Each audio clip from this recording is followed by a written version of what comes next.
যে ব্যক্তি এক লোকমা হারাম খাইলো, এক লোকমা সুদের কোন খাবার খাইলো, 40 দিন পর্যন্ত তার কোন আমল, কোন ইবাদত, কোন দোয়াই আল্লাহর কাছে কবুল হবে না, কোন আমল কবুল হবে না।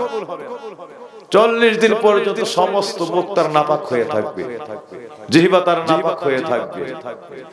আমার বাবাজিরা, এই সুদ, এই হারাম যাদের জবানের মধ্যে আছে, কিয়ামত পর্যন্ত দোয়া করতে পারবে, কোন দোয়া হারামখোর ব্যক্তির জবান দিয়ে আল্লাহর কাছে কবুল হয় না। হালাল, আল্লাহকে রাজি করতে হলে হালাল খাদ্য হলো ওই সকল ইবাদত দোয়ার জন্য প্রথম নাম্বারের একটা শর্ত। সুতরাং হালাল খাদ্য খেতে হবে। আল্লাহ যেন আমাদের সকলকে এই হালালের উপরে কায়েম থাকার তৌফিক দান করে, হারাম থেকে বেঁচে থাকার তৌফিক নসিব করে দেন। আমি আজকের মাহফিলে বলতে চাই, অনেক জায়গায় গান বাদ্য ছড়ায়া পড়েছে। আমার বাবাজিরা, ফতোয়ায়ে হাম্মাদিয়ার মধ্যে লেখা আছে, তাছাড়া চারি মাযহাবের এক সঙ্গে ঐক্যমত উসুলের মধ্যে মাসালাটা এসেছে। ও দুনিয়ার মানুষেরা রে, কাদ ইন আকাতাল ইজমাউ আলা আন্না সিমাতাল গিনাই ফিসকুন। ও দুনিয়ার মানুষেরা, চার মাযহাব এক সঙ্গে ঐক্যমত তার সঙ্গে জানিয়ে দিয়েছে, চার মাযহাব এক সঙ্গে ফতোয়া দিয়েছে একটা বিষয়ের। সমস্ত ফতোয়াটা চারি মাযহাব, চারটা মাযহাবে যা বলা হয়েছে, পরবর্তীকালে সব কিতাবকে অনুসরণ করে, সব কিতাবকে তালাশ করে দেখা হলো চারটা মাযহাবের কথা ঐক্যমত্যের সঙ্গে এক হয়ে গেছে। কাদ ইন আকাতাল ইজমাউ আলা আন্না সিমাতাল গিনাই ফিসকুন। ও দুনিয়ার মানুষেরা, কোন ব্যক্তি যদি গান বাদ্য শ্রবণ করে, এই গান বাদ্য শ্রবণ করা অন্তরের জন্য ফাসিকি হয়ে যায়। এবং যেই ব্যক্তি ওয়াল জুলুস ইয়াজলিস হানিফাকুন, ওই গান বাদ্যের মজলিসে যদি কেউ যায়, এইটা তার আত্মার মুনাফিকি হয়ে যায়, আত্মার মধ্যে মুনাফিকি তৈরি হয়ে যায়। আত্মারও মুনাফিকি আছে, আত্মার মুনাফিকি হলো গান বাজনা শ্রবণ করা, গান বাদ্য শোনা। ওয়াল জুলুস ফি মাজলিসি হানিফাকুন, এবং সঙ্গে সঙ্গে বলা হয়েছে ওয়াতালাজ্জুজ বিহা কুফরুন।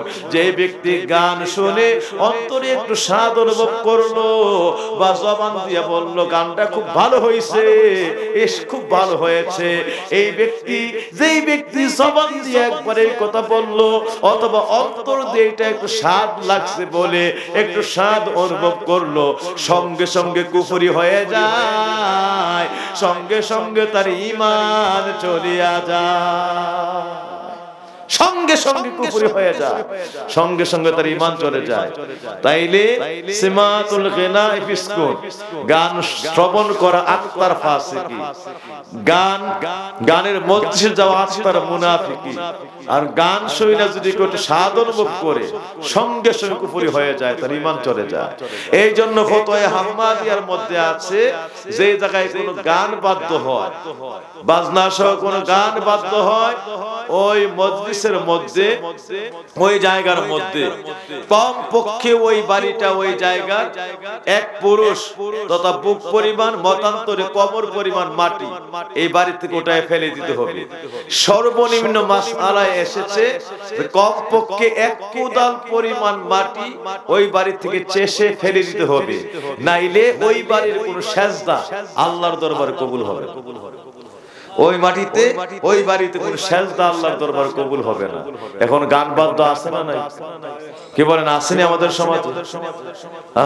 এই বাতুয়া দিয়ে এলাকার আশেপাশে হয়নি? তাইলে খুব সাবধান। এই গান বাদ্যের মজলিস কত বড় জটিল ফতোয়া, যে এক পুরুষ পরিমাণ মাটি এখান থেকে উঠায় ফেলে দিতে হবে। আর যদি তা না হয়, কম পক্ষে ওই বাড়ি থেকে এক কোদাল পরিমাণ মাটি চেষে যতক্ষণ ফেলে না দিবে, ওই বাড়ির ভিতরে কোন মানুষের সেজদা, ওই বাড়ির ঘরের মানুষের কোন দোয়া আল্লাহর কাছে কবুল হবে না। নাউযুবিল্লাহি মিন যালিক। সুতরাং এই গান বাদ্য করা যাবে না, বন্ধ করতে হবে। কি বলেন? এটা করা যাবে না, বন্ধ করতে হবে।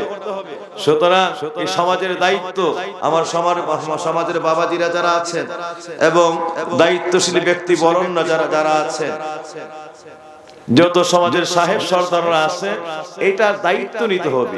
সমাজের মোড়লেরা যারা আছেন, দায়িত্ব নিতে বন্ধ করতে হবে, নাইলে কিয়ামতের ময়দানে এটা নিয়ে আমার নবীজি হাদিস বলে গিয়েছেন, ও দুনিয়ার মানুষেরা, কুল্লুকুম রাইন ওয়া কুল্লুকুম মাসউলুন আন রায়াতিহি, ফাল ইমামু রাইন ওয়া হুয়া মাসউলুন আন রায়াতিহি, ওয়ার রাজুল ফি আহলি বাইতিহি রাইন ওয়া হুয়া মাসউলুন আন রায়াতিহি, ওয়াল মারআতু ফি বাইতিহা রায়াতুন ওয়া হুয়া মাসউলুন আন রায়াতিহা।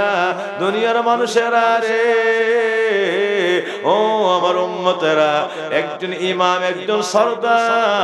একজন সরদার সমাজের জন্য, ওই গ্রামের জন্য আল্লাহ রাব্বুল আলামিনের কাছে রায়, ওই সমাজের জন্য কর্তা, সে দায়িত্বশীল। এই সমাজের মধ্যে কোনো গুনাহ হলে, না মুনাফিকি হলে, ওই ধরনের কোনো গানের বলদি, সুদের লেনদেন, কোন হারাম কাজ, জিনা ব্যভিচার চলতে থাকলে ওই সরদার যদি বারণ না করে, ওই সরদার যদি সমাজ থেকে এটা প্রতিহত না করে, কিয়ামতের ময়দানে ওই মানুষগুলির অর্ধেক গুনাহ লইয়া ওই সরদারকে আল্লাহর আদালতে দাঁড়াইতে হবে, এবং জররা জররা করে ওই গ্রাম, ওই এলাকা, ওই সমাজের সমস্ত কর্মের হিসাব আল্লাহর দরবারে সরদারকে বুঝাইয়া দিতে হইবে। যতক্ষণ বুঝাইয়া না দিবে, এক কদম কিয়ামতে সামনে বাড়তে দেওয়া হবে না। সুতরাং সমস্ত ওই সমাজের গুনাহ লয়া ওই সরদারকে আল্লাহর কাছে দাঁড়াইতে হবে। যেই পুরুষ সংসারের দায়িত্বশীল, এই সংসারে ছেলে মেয়ে নামাজ পড়ে কিনা, এই সংসারে ছেলে মেয়ে পর্দায় চলে কিনা, এই সংসারে ছেলে মেয়ে 12 বছর বয়স থেকে পূর্ণাঙ্গ শরীয়তের মুকাল্লাফ যখন হয়ে গেছে, আল্লাহর হুকুম, নবীর হুকুম পালন করছে কিনা, শরীয়ত তরিকত অনুযায়ী চলছে কিনা, এই খবর বাবাকে মাকে অবশ্যই নিতে হবে, রাখতে হবে। যদি এর মধ্যে কোনো ব্যত্যয় ঘটে, জররা জররা বাবাকে কিয়ামতের ময়দানে আল্লাহর কাছে হিসাব বুঝাই দিতে হইবে, নাইলে সন্তানের সঙ্গে বাবা মা সব জাহান্নামে হয়ে যাবে। যতক্ষণ পর্যন্ত সে তার সন্তানকে দিনদার পরহেজগারী তার রাস্তায় পরিচালনা না করে। সুতরাং বাবা হইয়া সন্তান যে কোনো ভাবে চলছে মনে করলে যদি হাল ছেড়ে দেন, বাঁচার কিন্তু উপায় নেই, বাঁচার উপায় নাই। একটা সময় প্রত্যেকটা বিষয়ের জবাব আল্লাহর কাছে আপনার দিতে হবে। সুতরাং বাবা হয়েছেন, মা হয়েছে, বিশাল বড় দায়িত্ব কাঁধে নিয়েছে। শুধু বাবা মা হইলেই হবে না, সংসার একটা হইছে মনে করছেন এটা তো সংসার, বিয়ে শাদী করছি, এতটুকুই দায়িত্ব না, এটার জের বড় মারাত্মক। একটা সন্তান যদি আবার ওলি হয়ে যায়, নেককার হয়ে যায়, কিয়ামতের ময়দানে এমন নেককার সন্তান আছে, ওলিয়া উলিয়া আছে, যারে দিয়ে আল্লাহ একটা দেশ পার করে দিব। সে তার মা বাবা, দাদা দাদি, নানা নানি, বংশধরকে টাইনা ওই নেককার সন্তানটা আল্লাহর জান্নাতের মধ্যে নিয়ে যাবে। তারও আল্লাহ এমন পাওয়ার কিয়ামতে দান করবে। এমন একটা নেককার সন্তান আমরা চাই কি চাই না? সবাই বলেন চাই কি চাই না? আমার বাবাজিরা, আমার মায়েরা, আজকে আমি আলোচনার কলমরার বৃদ্ধি করব না। অল্প সময়ের মধ্যে আমি শেষ করার কথা বলেছিলাম, শুধুমাত্র ইশারাতান বলে যায়। ও আমার বাবাজি রে, আমার পূর্বে যিনি ওয়াজ করতেছিলেন আল্লামা আব্দুল ওয়াদুদ সিদ্দিক বলে গিয়েছেন শেষ সময়ের একটা কথা, যে এই দুনিয়াতে যারা রাজমিস্ত্রির কাজ করে, মুচির কাজ করে, জুতা ভালো করে, যত ভালো করে রং করা হোক, যত ভালো করে কাজটা করে, ভালো করলে কাজটার কোয়ালিটি গুণাগুণ ভালো হয়। হয়তো 1 টাকার জায়গায় 2 টাকা, 10 টাকার জায়গায় 12 টাকা, 15 টাকা ওই ব্যক্তিকে দেওয়া হয়। কিন্তু যে ব্যক্তিটা মুচি, ওই ব্যক্তি মুচি থাকিয়া যায়। কথাটা বড় জটিল। মুসি ব্যক্তিটা কি থাকিয়া যায়, হয়তো তার পারিশ্রমিক 2 টাকা বেশি পায়, তো লোকটা কি থেকে যায়, মুসি থেকে যায়। যেই ব্যক্তিটা রাজমিস্ত্রি, যদি সে ভালো কাজ করতে পারে 10 টাকা তার বেতন বেড়ে যায়, কিন্তু ব্যক্তিটা রাজমিস্ত্রি ওই প্রফেশন ওই পেশার মধ্যে থেকে যায়, ঠিক না ঠিক? কিন্তু একটা জায়গা আছে, সেই জায়গাটা হলো এই বান্দারা যদি আমার আল্লাহর হুকুম নবীর তরিকায় জীবন মিশাইয়া দিতে পারে, আল্লাহ রাব্বুল আলামিনের পবিত্র গোলামির মধ্যে জীবনকে মিশাইয়া দিতে পারে, সিরতে সুরতে জাহিরে বাতিনে আমার আল্লাহ রাব্বুল আলামিনের হুকুমের মধ্যে গোটা জিন্দেগিকে মিশাইয়া দিতে পারে, এই মানুষটা যদি আল্লাহ রাব্বুল আলামিনের জিকির আজকার, আল্লাহ রাব্বুল আলামিনের ইত্তেবা হুকুম আহকাম এইভাবে দিবানিশি জীবনটা দিয়া আল্লাহর পবিত্র আহকাম গুলিরে আল্লাহ রাব্বুল আলামিনের পবিত্র সন্তুষ্টির জন্য গোটা জিন্দেগিকে ওইভাবে আল্লাহ রাব্বুল আলামিনের গোলামির মধ্যে কায়েম করে দিতে পারে, ওই মানুষটা মানুষগুলি যখন ঘুমায়া যায় আল্লাহর মহব্বতে নিজের ঘুমকে হারাম করে দিয়ে, আরামের ঘুম আরামের বিছনাকে হারাম করে দিয়ে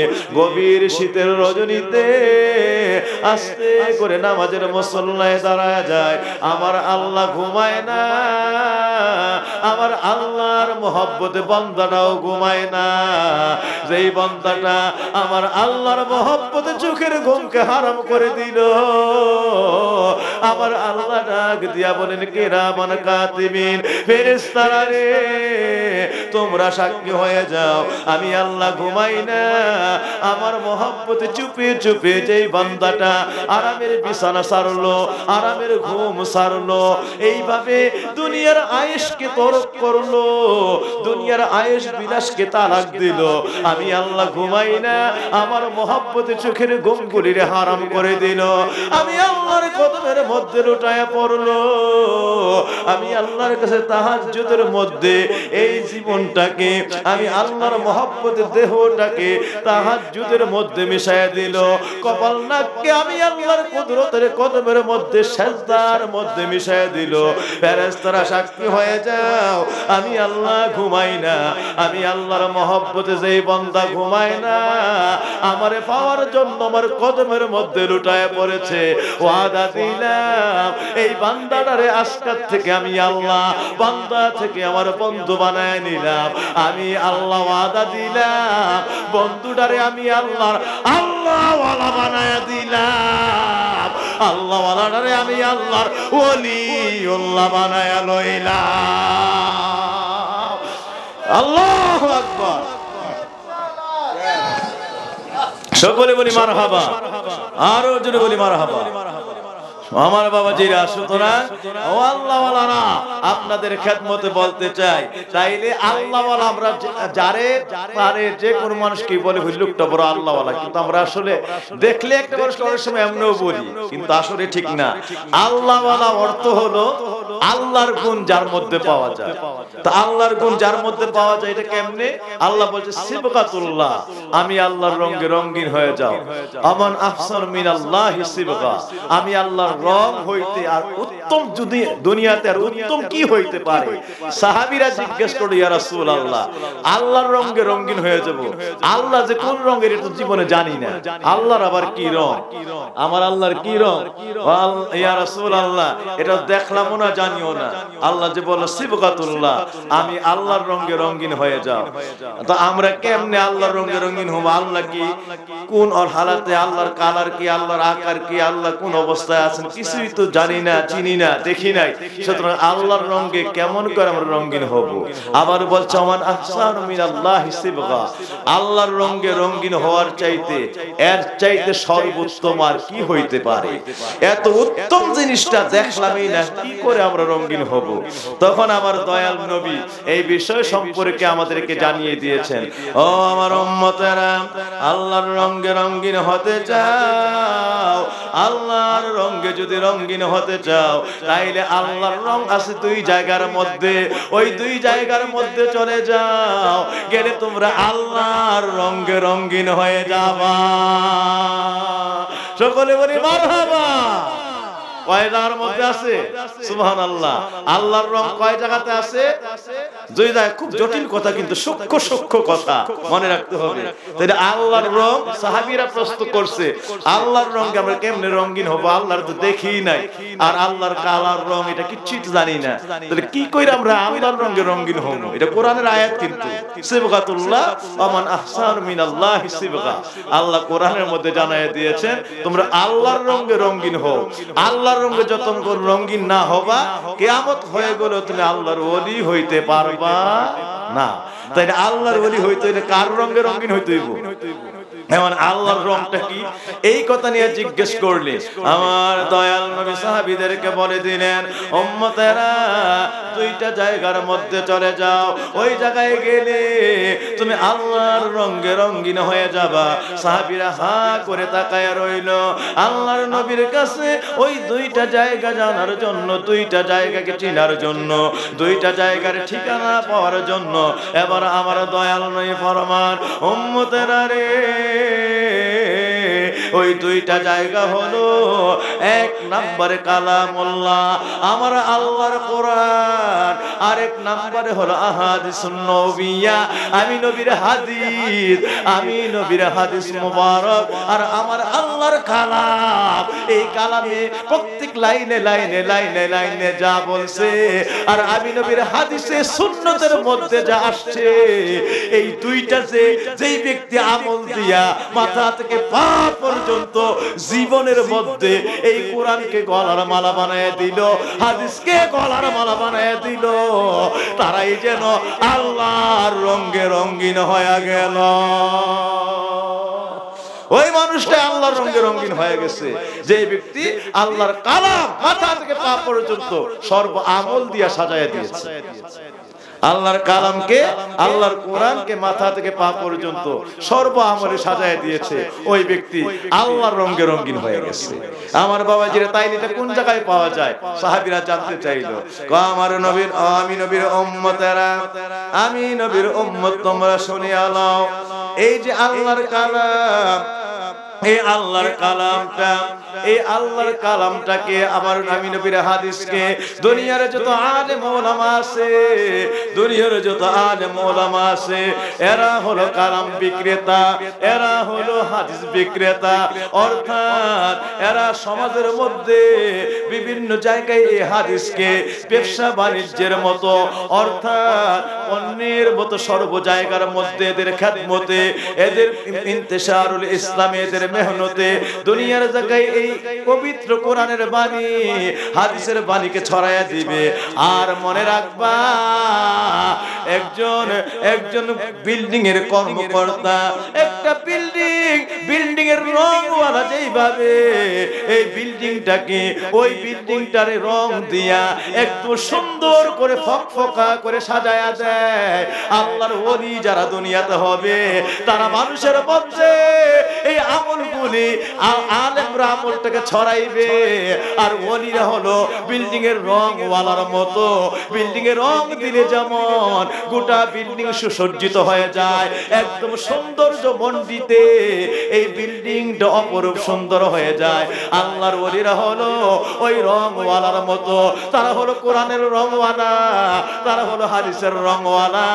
এই তাদের সংস্পর্শে, তাদের সোহবতে যখন মানুষ বসিয়া যায়, এইভাবে আল্লাহর ওলিরা মানুষের কলবে কলবে কলবে কলবে মাথা থেকে পা পর্যন্ত সুন্নতের আমলে আমলে আমলে আমলে এগুলি শিক্ষা দিয়া দিয়া, এইগুলির আমল দিয়া দিয়া, আমল শিখাইয়া, তালিম শিখাইয়া, মুরাকাব মুশাহাদা শিখাইয়া, তার কলমটারে কোরআনের নূরে, হাদিসের নূরে তার কলমটারে সজ্জিত করে দেয়।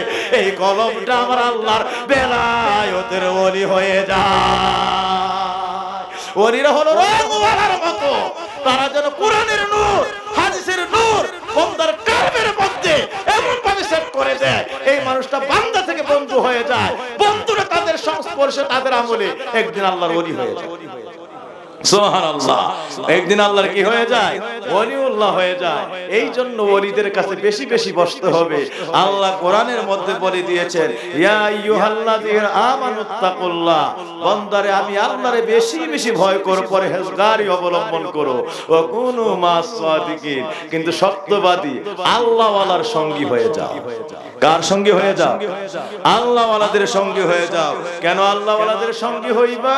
এই আল্লাহওয়ালাদের সঙ্গী যারা হবে, এই আল্লাহওয়ালাদের সঙ্গী হয়ে গেলে কোন বান্দা নিজে নিজে, যে আমি বললাম আমি আল্লাহরে ভয়ের মতো ভয় করো, আমি আল্লাহর তাকওয়া অর্জন করো, এই তাকওয়া নিজে নিজে অবলম্বন করা যায় না। এই তাকওয়ার ট্রেনিং দিয়ে যারা একদম আমি আল্লাহর কাছে কামিল মুকাম্মিল হয়ে গেছে, ওলিউল্লাহ হয়ে গেছে, ওই সকল বান্দার সংসর্গে চলে যাও।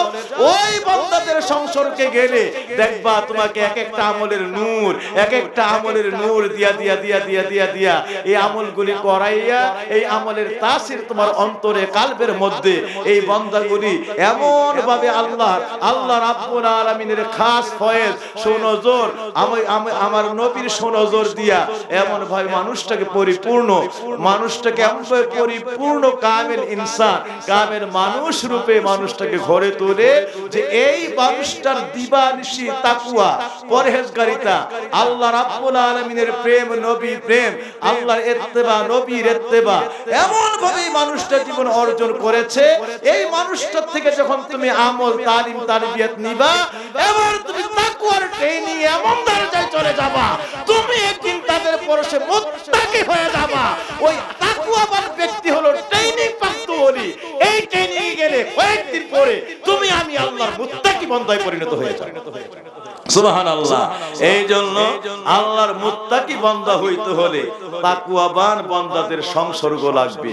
এই তাকওয়াবান ওলি আউলিয়া যারা ট্রেনিং প্রাপ্ত, যারা পবিত্র কোরআনের শুরু থেকে শেষ পর্যন্ত, আহাদিসুন নববিয়ার, নবীর হাদিসের শুরু থেকে শেষ পর্যন্ত সর্ব আমলগুলি করে এই তাকওয়া অর্জন করেছে, তাদের কাছে যদি যাও তাইলে আর কোনদিন পথভ্রষ্ট হওয়া, শয়তান তোমাকে ধ্বংস করে দেওয়া আর দ্বিতীয় কোন সুযোগ শয়তান তোমার মধ্যে নিতে পারবে না। একদিন তুমি তাকওয়াবান ব্যক্তির পরশে আমি আল্লাহ রাব্বুল আলামিনের মুত্তাকি বান্দায় পরিণত হয়ে যাইবা। এই জন্য আমাদেরকে আল্লাহ হুকুম করেছে, ওয়া কুনু মাস সাদিকিন, বান্দারে আমি আল্লাহরে যদি পাইতে চাও, আমি আল্লাহর তাকওয়া অর্জন করতে চাও, তাইলে সত্যবাদী ওলি আউলিয়াদের সঙ্গী হয়ে যাও। সত্যবাদী আল্লাহওয়ালাদের কি হয়ে যাও? সঙ্গী হয়ে যাও। সুবহানাল্লাহ। এই আল্লাহওয়ালাদের সঙ্গী হইলে ওই তাকওয়া আপনাকে এমন ভাবে শিখাবে। আপনি আর্মিতে ভর্তি হয়েছেন, এই আর্মিতে ভর্তি হইলে অথবা পুলিশে ভর্তি হয়েছেন, 6 মাস আপনাকে ট্রেনিং দেওয়া হয়। আর্মিতে 6 মাস ট্রেনিং দেওয়া হয়। যারা আগে ট্রেনিং পাইছে ওই সকল বান্দাদের, ওই সকল আর্মি ভাইদের বা পুলিশ ভাইদের সংসর্গে, অফিসারদের সংসর্গে নিয়ে আপনাকে এমন ভাবে ট্রেনিং দেওয়া হয়, 6 মাস ট্রেনিং পালন করলে একটা দেশ পরিচালনা করতে, একটা থানা পরগনা পরিচালনা করতে এবং নিজে দেশ রক্ষা করতে যেই পরিমাণ দক্ষতার দরকার, বিচক্ষণতার দরকার, যেই পরিমাণ আপনার দায়িত্বশীলতা, দেশকে রক্ষা করার জন্য বুদ্ধিমত্তার দরকার, সমস্ত কিছু 6 মাসের ট্রেনিং এ যারা আগে ট্রেনিং প্রাপ্ত হয়েছে তাদের ট্রেনিং এ আপনি 30 বছর মতান্তরে 36 বছরের চাকরিতে জীবনে যা দরকার সমস্ত কিছু 6 মাসের মধ্যে আপনার জীবনে রপ্ত হয়ে যাবে, অর্জন হয়ে যাবে। আপনি দেশের একটা দেশ রক্ষায়, জাতি রক্ষায়, এই দেশের আইন শৃঙ্খলা রক্ষায় আপনি একজন দক্ষ দেশ পরিচালক রূপে 6 মাসের মধ্যে আপনি ঘরে উঠবেন। ঠিক না বে ঠিক? ঠিক এমনই ভাবে এইটা শিক্ষা নিতে হয় আগে যারা এই ট্রেনিং অর্জন করেছে তাদের কাছ থেকে। ঠিক এমনই ভাবে আল্লাহ বলছে, আমি আল্লাহরা যারা পাইছে, আমি আল্লাহকে আগে যারা অর্জন করেছে, নবীকে যারা আগে হাসিল করেছে, আমি আল্লাহর কোরআনের নূর দিয়া, কোরআনের রং দিয়া, আমার নবীর হাদিসের নূর, হাদিসের রং দিয়া যারা অর্জন করেছে, আমল তালিম দিয়া, তাদের সঙ্গী হয়ে যাও। তাদের সঙ্গী যদি হইতে পারো, তাদের সহবত যদি লাভ করতে পারো, একদিন তুমি বান্দা থেকে আমার বন্ধু হয়ে যাবা। বন্ধুটা একদম ট্রেনিং প্রাপ্ত আমি আল্লাহর মুত্তাকি বান্দা ওয়ালিউল্লাহ বান্দায় পরিণত হয়ে যাব। সুবহানাল্লাহ। এই জন্যই যারা ট্রেনিং আগে পায়া রাখছে ওই সকল ওলির কাছে যেতে হবে। ওলি সারা যেমন আর্মিতে ভর্তি হইলে আগে ট্রেনিং সারা, ট্রেনিং এ পাস হওয়া সারা আপনাকে যেমন পূর্ণভাবে চাকরিতে, স্থায়ীভাবে চাকরিতে আপনাকে দেয়া দিবে না, আপনার এমপ্লয়মেন্ট দিবে না, চাকরি আপনার স্থায়ী করবে না। স্থায়ী হতে হলে ট্রেনিং এ পাস করতে হবে। আল্লাহর ওলি হতে হলে আগে তাকওয়ার ট্রেনিং, ওলি আউলিয়ার ট্রেনিং এ পাস করতে হবে। এইটা যারা পাস করতে পারছে, এই তাকওয়া যারা অর্জন করতে পারছে, আল্লাহ বলেন এবার সে আমি আল্লাহর সৈনিক, আমি আল্লাহর বেলায়েতের ওলি বলে আমার কাছে কবুল হয়ে গেছে। সুতরাং আল্লাহর সৈনিক যদি হতে চাও, যারা আগে সৈনিক হয়ে গেছে তাদের ট্রেনিং লাগবে, ওই ওলিউল্লাহদের ট্রেনিং লাগবে, তাদের থেকে তাকওয়া অর্জন করতে হবে। এই জন্য আমরা ওলি আউলিয়াদেরকে তালাশ করি, আল্লাহ ওয়ালাদের কাছে যাই। এটা কোরআনের হুকুম, যেতেই হবে, না যায় কোনো উপায় নাই। আমার বাবাজিরা, আশিকিনে জাকিরিনেরা, সূরা ফাতিহার মধ্যে, সূরা ফাতিহার মধ্যে আমার আল্লাহ বলে দিয়েছেন ইহদিনাস সিরাতাল মুস্তাকিম সিরাতাল লাযিনা আন'আমতা আলাইহিম। আমার আল্লাহ বলেন ও দুনিয়ার মানুষেরা, তোমরা শুনিয়া নাও, তোমরা যখন নামাজে দাঁড়াও আমি আল্লাহর কাছে তুমি দোয়া করো, ফরিয়াদ করো, ইহদিনাস সিরাতাল মুস্তাকিম, আল্লাহ সরল সঠিক পুণ্যের পথ মোদের দাও গো বলি, চালাও সে পথে যে পথে তোমার প্রিয়জন গেছে চলে। ওই প্রিয়জনদের কথা তুমি সূরা ফাতিহায় নামাজের মধ্যে দাঁড়ায় আমি আল্লাহর কাছে ফরিয়াদ করো যে আল্লাহ ইহদিনাস সিরাতাল মুস্তাকিম, আমাকে সরল সঠিক পুণ্যের পথ দেন, আর ওই পথ সিরাতাল লাযিনা আন'আমতা আলাইহিম, আল্লাহ যেই নিয়ামতের পথে, পুণ্যের পথে যাদেরকে আপনি কবুল করেছেন, যারা আপনার কাছে নিয়ামত প্রাপ্ত বান্দা হয়ে গেছে, আপনার পবিত্র মুত্তাকি বান্দা হয়ে গেছে, আল্লাহ তাদের পথে আমাদেরকে পরিচালিত করেন। যখন আপনি নামাজ শেষ করেন গায়রিল মাগদুবি আলাইহিম ওয়ালাদ-দাল্লিন, তাদের পথে নয় যে পথে তোমার চির অভিশাপ, যে পথ ভ্রান্ত চির পরিতাপ, যে পথে তোমার চির অভিশাপ, যে পথ ভ্রান্ত চির পরিতাপ। হে মহাচালক, মোদের কখনো করুণা সে পথগামী, আর চালাও সে পথে যে পথে তোমার প্রিয়জন গেছে চলি। আল্লাহর কাছে নামাজের মধ্যে দাঁড়ায় বলতেছেন, যেই মাত্র নামাজ শেষ আমার আল্লাহ কুদরতি জবান দিয়া ডাক দিয়া বলেন, বান্দারে আমার কাছে দোয়া করেছিলি আমি যেন সরল সঠিক পথ তোমারে দেই, আমি যেন যে সকল নিয়ামত প্রাপ্ত বান্দা আছে তাদের পথে তোমার পরিচালিত করি। তুমি যেন আমাদের মধ্যে দোয়াটা করছো, এবার তোমার ডানে সালাম, বামে সালাম, সালাম শেষ হইল, নামাজ শেষ হইল, এবার আমি আল্লাহর হুকুম, যাও তুমি যেই দোয়া করেছো, যারা আমি আল্লাহর নিয়ামত প্রাপ্ত বান্দা, যারা যাদের পথ সরল সঠিক পুণ্যের পথ, যেই পথ দিয়ে তারা আমি আল্লাহরে পাইছে, আমি আল্লাহর নিয়ামত প্রাপ্ত বান্দা হয়ে গেছে, এবার তোমার জন্য হুকুম, তোমরা ওই সকল বান্দাদের কাছে চলে যাও, তাদের কাছে গিয়া তাদের আমল, তালিম, তারবিয়ত, মুরাকাম, মুশাহাদা, তাদের থেকে তরিকত শিক্ষা করো, তাসাউফ শিক্ষা করো। যারা নিয়ামত প্রাপ্ত বান্দা, এদের সংসর্গে গেলে, এদের সংসর্গে গেলে তুমি বান্দার জন্য আমি আল্লাহ রাব্বুল আলামিনের এমন দয়া, এমন মেহেরবানি তোমার জন্য বাজেট হয়ে যাবে। ও আমার বান্দা, পরশ পাথরের স্পর্শ লাগলে মরিচা পর যেমন স্বর্ণে পরিণত হয়ে যায়, পরশ পাথরের পরশ লাগলে অপদার্থ তামাটাও যেমন স্বর্ণে পরিণত হয়ে যায়। ওই বান্দাদের পরশ যদি, ওই নিয়ামত প্রাপ্ত বান্দাদের সহবত যদি তোমার মধ্যে লাগে, আমি আল্লাহর নাকিস বান্দা গুলিও আমি আল্লাহর ওলিউল্লাহ হয়ে যায়। পরশ পাথরের পরশে মরিচা পরা লোহা স্বর্ণে পরিণত হয়ে যায়। ওই সকল আল্লাহ ওয়ালাদের পরশে আমি আল্লাহ রাব্বুল আলামিনের নাকিস বান্দাগুলি, একদম নাকিস, গুনাহগার, একদম দুনিয়াতে আমল নামার কোন হাদিস নাই, একদম নাকেস হয়ে গেছে। ওই রকম বান্দা পর্যন্ত তাদের পরশে আমি আল্লাহ রাব্বুল আলামিনের কামেল ওলিউল্লাহ হয়ে যায়। সুতরাং এই আল্লাহ ওয়ালাদের পরশ হলো, আল্লাহ ওয়ালাদের সহবত হলো পরশ পাথরের মতো। কিসের মতো? পরশ পাথরের মতো। তাদের সঙ্গী হয়ে যাও। এবার আল্লাহ নিজের জবান দিয়ে বলতেছে সূরা নিসার মধ্যে, সূরা নিসার মধ্যে আল্লাহ বলতেছে যে ওই সকল নিয়ামত প্রাপ্ত বান্দা কারা, তোমরা কি তারা জানো? আল্লাহ আমরা তো জানি না। এবার আল্লাহ শিখায় দিচ্ছেন তারা হচ্ছে ও দুনিয়ার মানুষেরা, আমাইয়ুতিল্লাহ ওয়ার রাসূল ফাউলাইকা মাআল্লাযিনা আনআমা আল্লাহু আলাইহিম মিনান নাবিয়্যিন ওয়াস সিদ্দিকিন ওয়াশ শুহাদা ওয়াস সালিহিন ওয়া হাসুনা উলাইকা রাফিকা। বান্দারে আমি আল্লাহর যদি পাইতে চাও, যেই কথা নামাজের মধ্যে বলেছো, সরল সঠিক পুণ্যের পথ মোদের দাও গো বলি, চালাও সে পথে যে পথে তোমার প্রিয়জন গেছে চলি।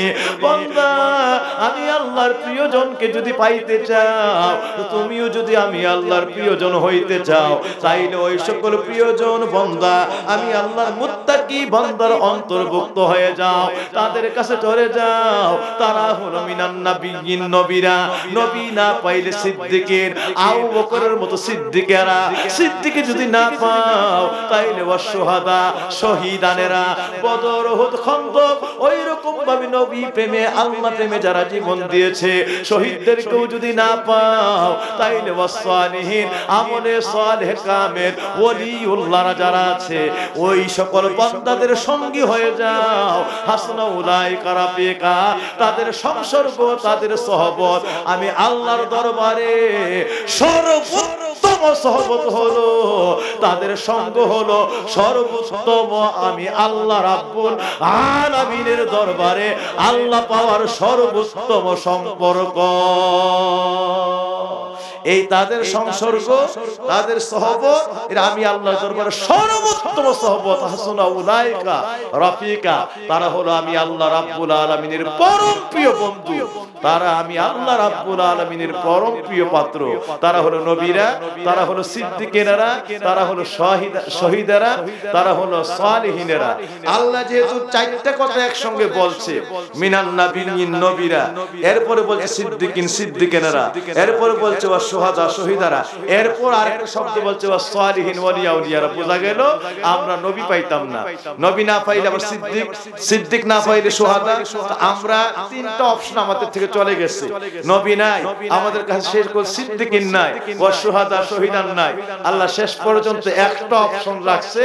আল্লাহ বলছে দুনিয়াতে কিয়ামতের আগে তওবার দরজা যতদিন পর্যন্ত বন্ধ না হবে, ততদিন পর্যন্ত জমিনে আমি আল্লাহ রাব্বুল আলামিনের একজন না একজন ওলি আল্লাহ থাকবে। আমি আল্লাহর ওলি আল্লাহ থাকবে, আমলে সালেহ বান্দা থাকবে। ওই সকল বান্দার দরজাটা বন্ধ হবে না। যেদিন তওবার দরজা বন্ধ হবে, ওই দিন ওলিয়া উলিয়ার দরজা বন্ধ হবে। এই জন্য এদের পরে কারা, এইটা আল্লাহর বলেন নাই, 4 নম্বরে কা ফুল স্টপ দিয়ে দিচ্ছে। আল্লাহ বলছে ওয়াস সালিহিন, আমলে সালেহ, ওলিয়া উলিয়ার সঙ্গী হয়ে যাও। তাইলে আল্লাহর হুকুম অনুযায়ী ওলিয়া উলিয়ার সঙ্গী হওয়া আমাদের জন্য ওয়াজিব হয়ে গেছে। নামাজ পড়া যেমন আমাদের জন্য ফরজ, ওলিয়া উলিয়াদের বায়াত হয়ে আল্লাহ ওয়ালাদের সংসর্গ অর্জন করা, আল্লাহ ওয়ালাদের সঙ্গী হওয়া, ওলিয়া উলিয়াদের সঙ্গী হওয়া, এটা আমাদের জন্য আল্লাহর হুকুমে ফরজ হয়ে গেছে। আল্লাহর হুকুমে কি হয়ে গেছে? ফরজ হয়ে গেছে। তাদের কথা না বললেই নয়। কেন বলছে আল্লাহ তাদের সঙ্গী হও? আল্লাহ বলছে যে তাকওয়াবান বান্দা, তুমি যদি তাকওয়া অর্জন করতে চাও তাইলে তুমি ওয়াকুনু মা'আস সাদিকিন, আমি আল্লাহ রাব্বুল আলামিনের তাকওয়ায় যারা সাদিক হয়ে গেছে, আমি আল্লাহ রাব্বুল আলামিনের দরবার সত্যবাদী ওলিয়া উলিয়া আল্লাহ ওয়ালাদের সঙ্গী হয়ে যাও। তাইলে তাদের ট্রেনিং নিতে পারলে একদিন তুমিও আমি আল্লাহর মুত্তাকি বান্দা হয়ে যাবা। এই কথাটা আমি শেষ লগ্নে এতটুকু বলতে চাই। কেন বলছে? আমি সোনাকান্দার পীর সাহেবের কাবলার কথা বলতেছি। উনি এক মাহফিলে যাচ্ছেন, মাহফিল নেটে বিয়ের মসজিদ যাচ্ছেন, জোর করে লোকেরা দাওয়াত যেতেই হবে, যেতেই হবে, যেতেই হবে। হুজুর যায় না, যেতে চাচ্ছে না। কিন্তু কোন কোন সময় নাসুর বক্ত কিছু আছে, মানে না, হুজুরকে নিয়ে যাবে।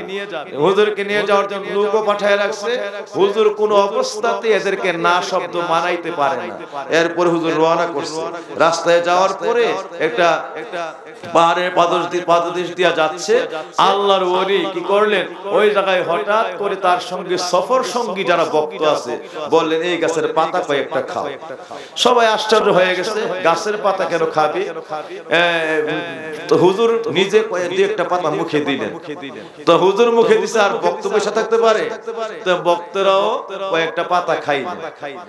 এবার হুজুর বলেন চল। বিয়ের মধ্যে গেলেন। আল্লাহর ওলি বিয়েতে যাওয়ার পরে বিয়ে পড়াইলেন। বিয়ে পড়ানো শেষ, এবার তিনি দোয়া করলেন। বিয়ে পড়াইলেন, দোয়া করলেন, বিদায় নিচ্ছেন। এবার তিনি ওই মজলিস থেকে চলে আসবেন। বাড়ির মালিক, ওই বাড়ির মালিকেরা হুজুরকে খুব জোর করে ধরলো, হুজুর একটু খাইতে হবে, না খাইলে আমাদের মনে বড় কষ্ট হয়, আমরা তৃপ্তি পাই না, দয়া করে আমাদের এই অনুরোধ, আমাদের এই আবেদনটাকে রক্ষা করেন। আল্লাহর ওলিকে জড়ায় ধরলে আল্লাহর ওলি বললেন, না আমি তোমার এখানে খেতে পারবো না, আমি তো খেয়ে আসছি, আমার পক্ষে আর খাওয়া সম্ভব না। কিন্তু ভক্তেরা এমন ধরা ধরলো, আর হুজুরে বারবার একটা কথাই বলল, আমি তো খেয়ে আসছি। আল্লাহর ওলি আসলে খেয়ে গেছে। কি খেয়ে গেছে? গাছের পাতা। কি খেয়ে গেছে? গাছের পাতা খেয়ে আসছে। আর ওই বাড়ির মালিকেরা এমন ধরলো যে কোনো অবস্থাতেই ছাড়ে না। শেষ পর্যন্ত ওই যে হুজুরের সঙ্গে সফর সঙ্গী যারা গেছে এদেরকে একটু রাজি করছে খাওয়ানোর জন্য। তো হুজুরের সফর সঙ্গীরা এরা একটু খাবে, হুজুরে এইটাও মেনে নেন নাই, এটাও হুজুরের কাছে কষ্ট লাগছে। এই যখন সফর সঙ্গীরা একটু রাজি হয়ে গেল, এমন সময় হুজুর বলে, চক্ষু বন্ধ কর। এই চক্ষু বন্ধ করতে বলছে, সঙ্গে সঙ্গে বন্ধ করে দেখে সমস্ত খাবার টেবিলের মধ্যে যা সাজানো, টেবিলের মধ্যে যা সাজানো সমস্ত খাবারগুলি কুকুরের পা, শুয়োরের পা, এইভাবে শুয়োরের উচ্ছিষ্টে এইরকম নাপাক হারাম এই প্রাণীদের পা হাত এগুলিতে পরিণত হয়ে আছে।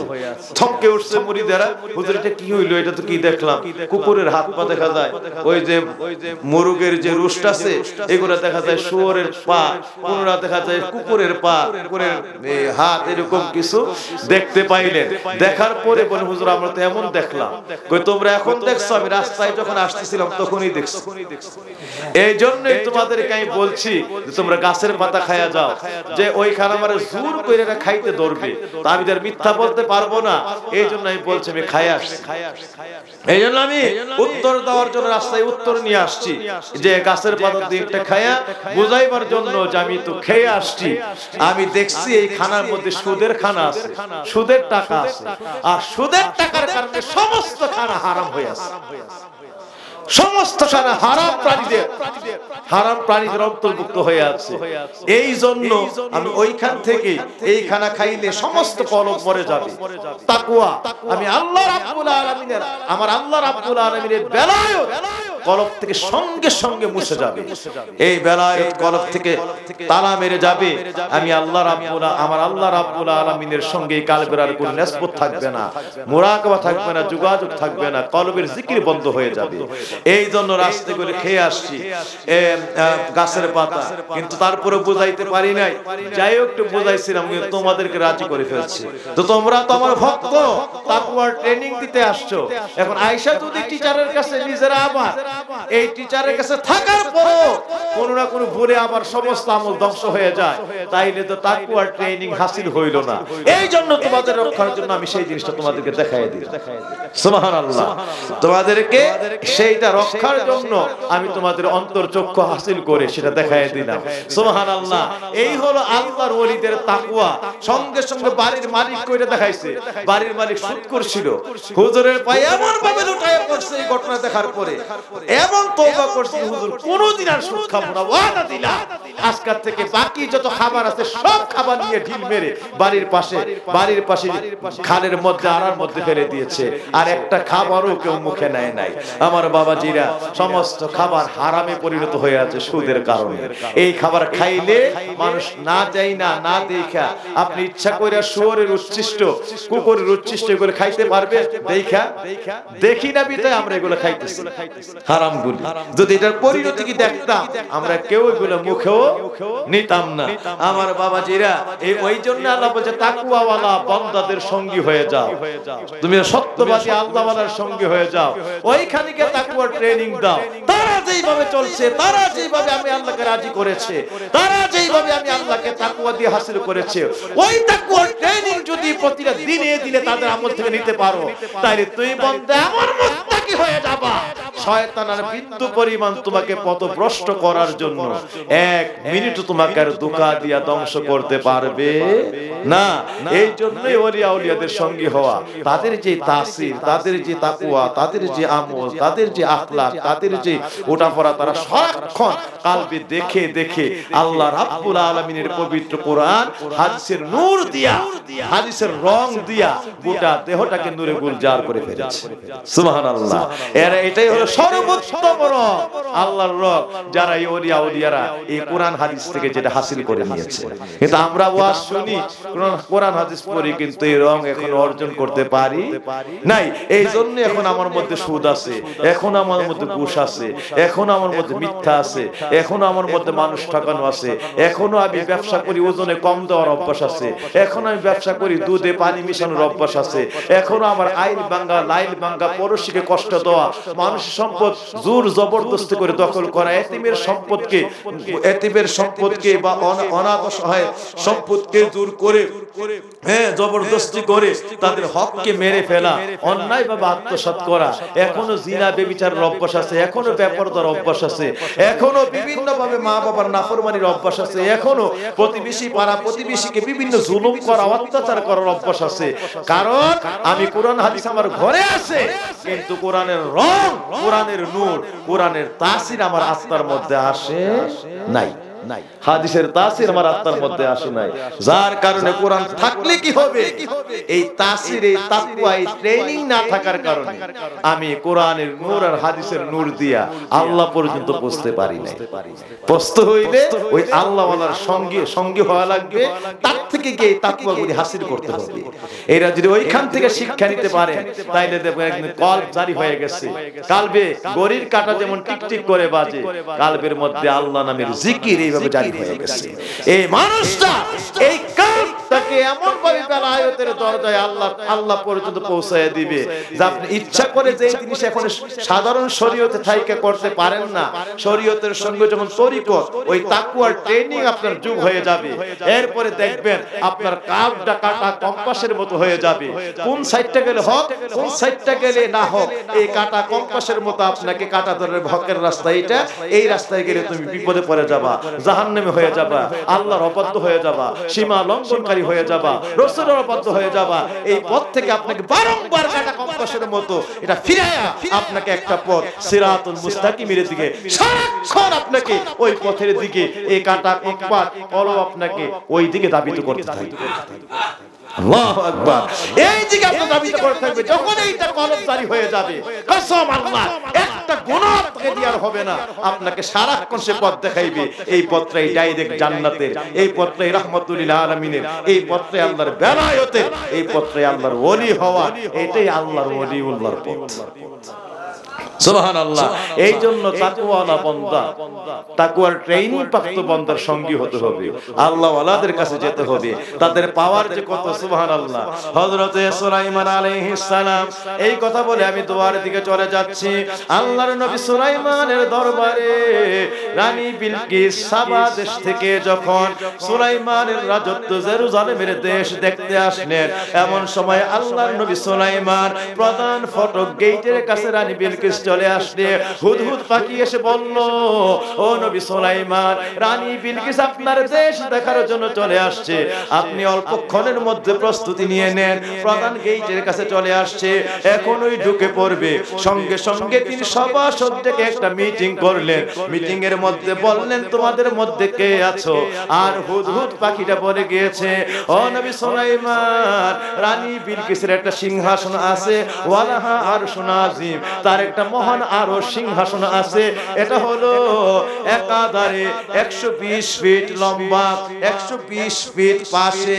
এমন ভাবে ওই বর্ণনা দিলেন, কোন কোন কিতাবের মধ্যে আছে 80 ফিট লম্বা, 40 ফিট পাশ, 40 ফিট উঁচু।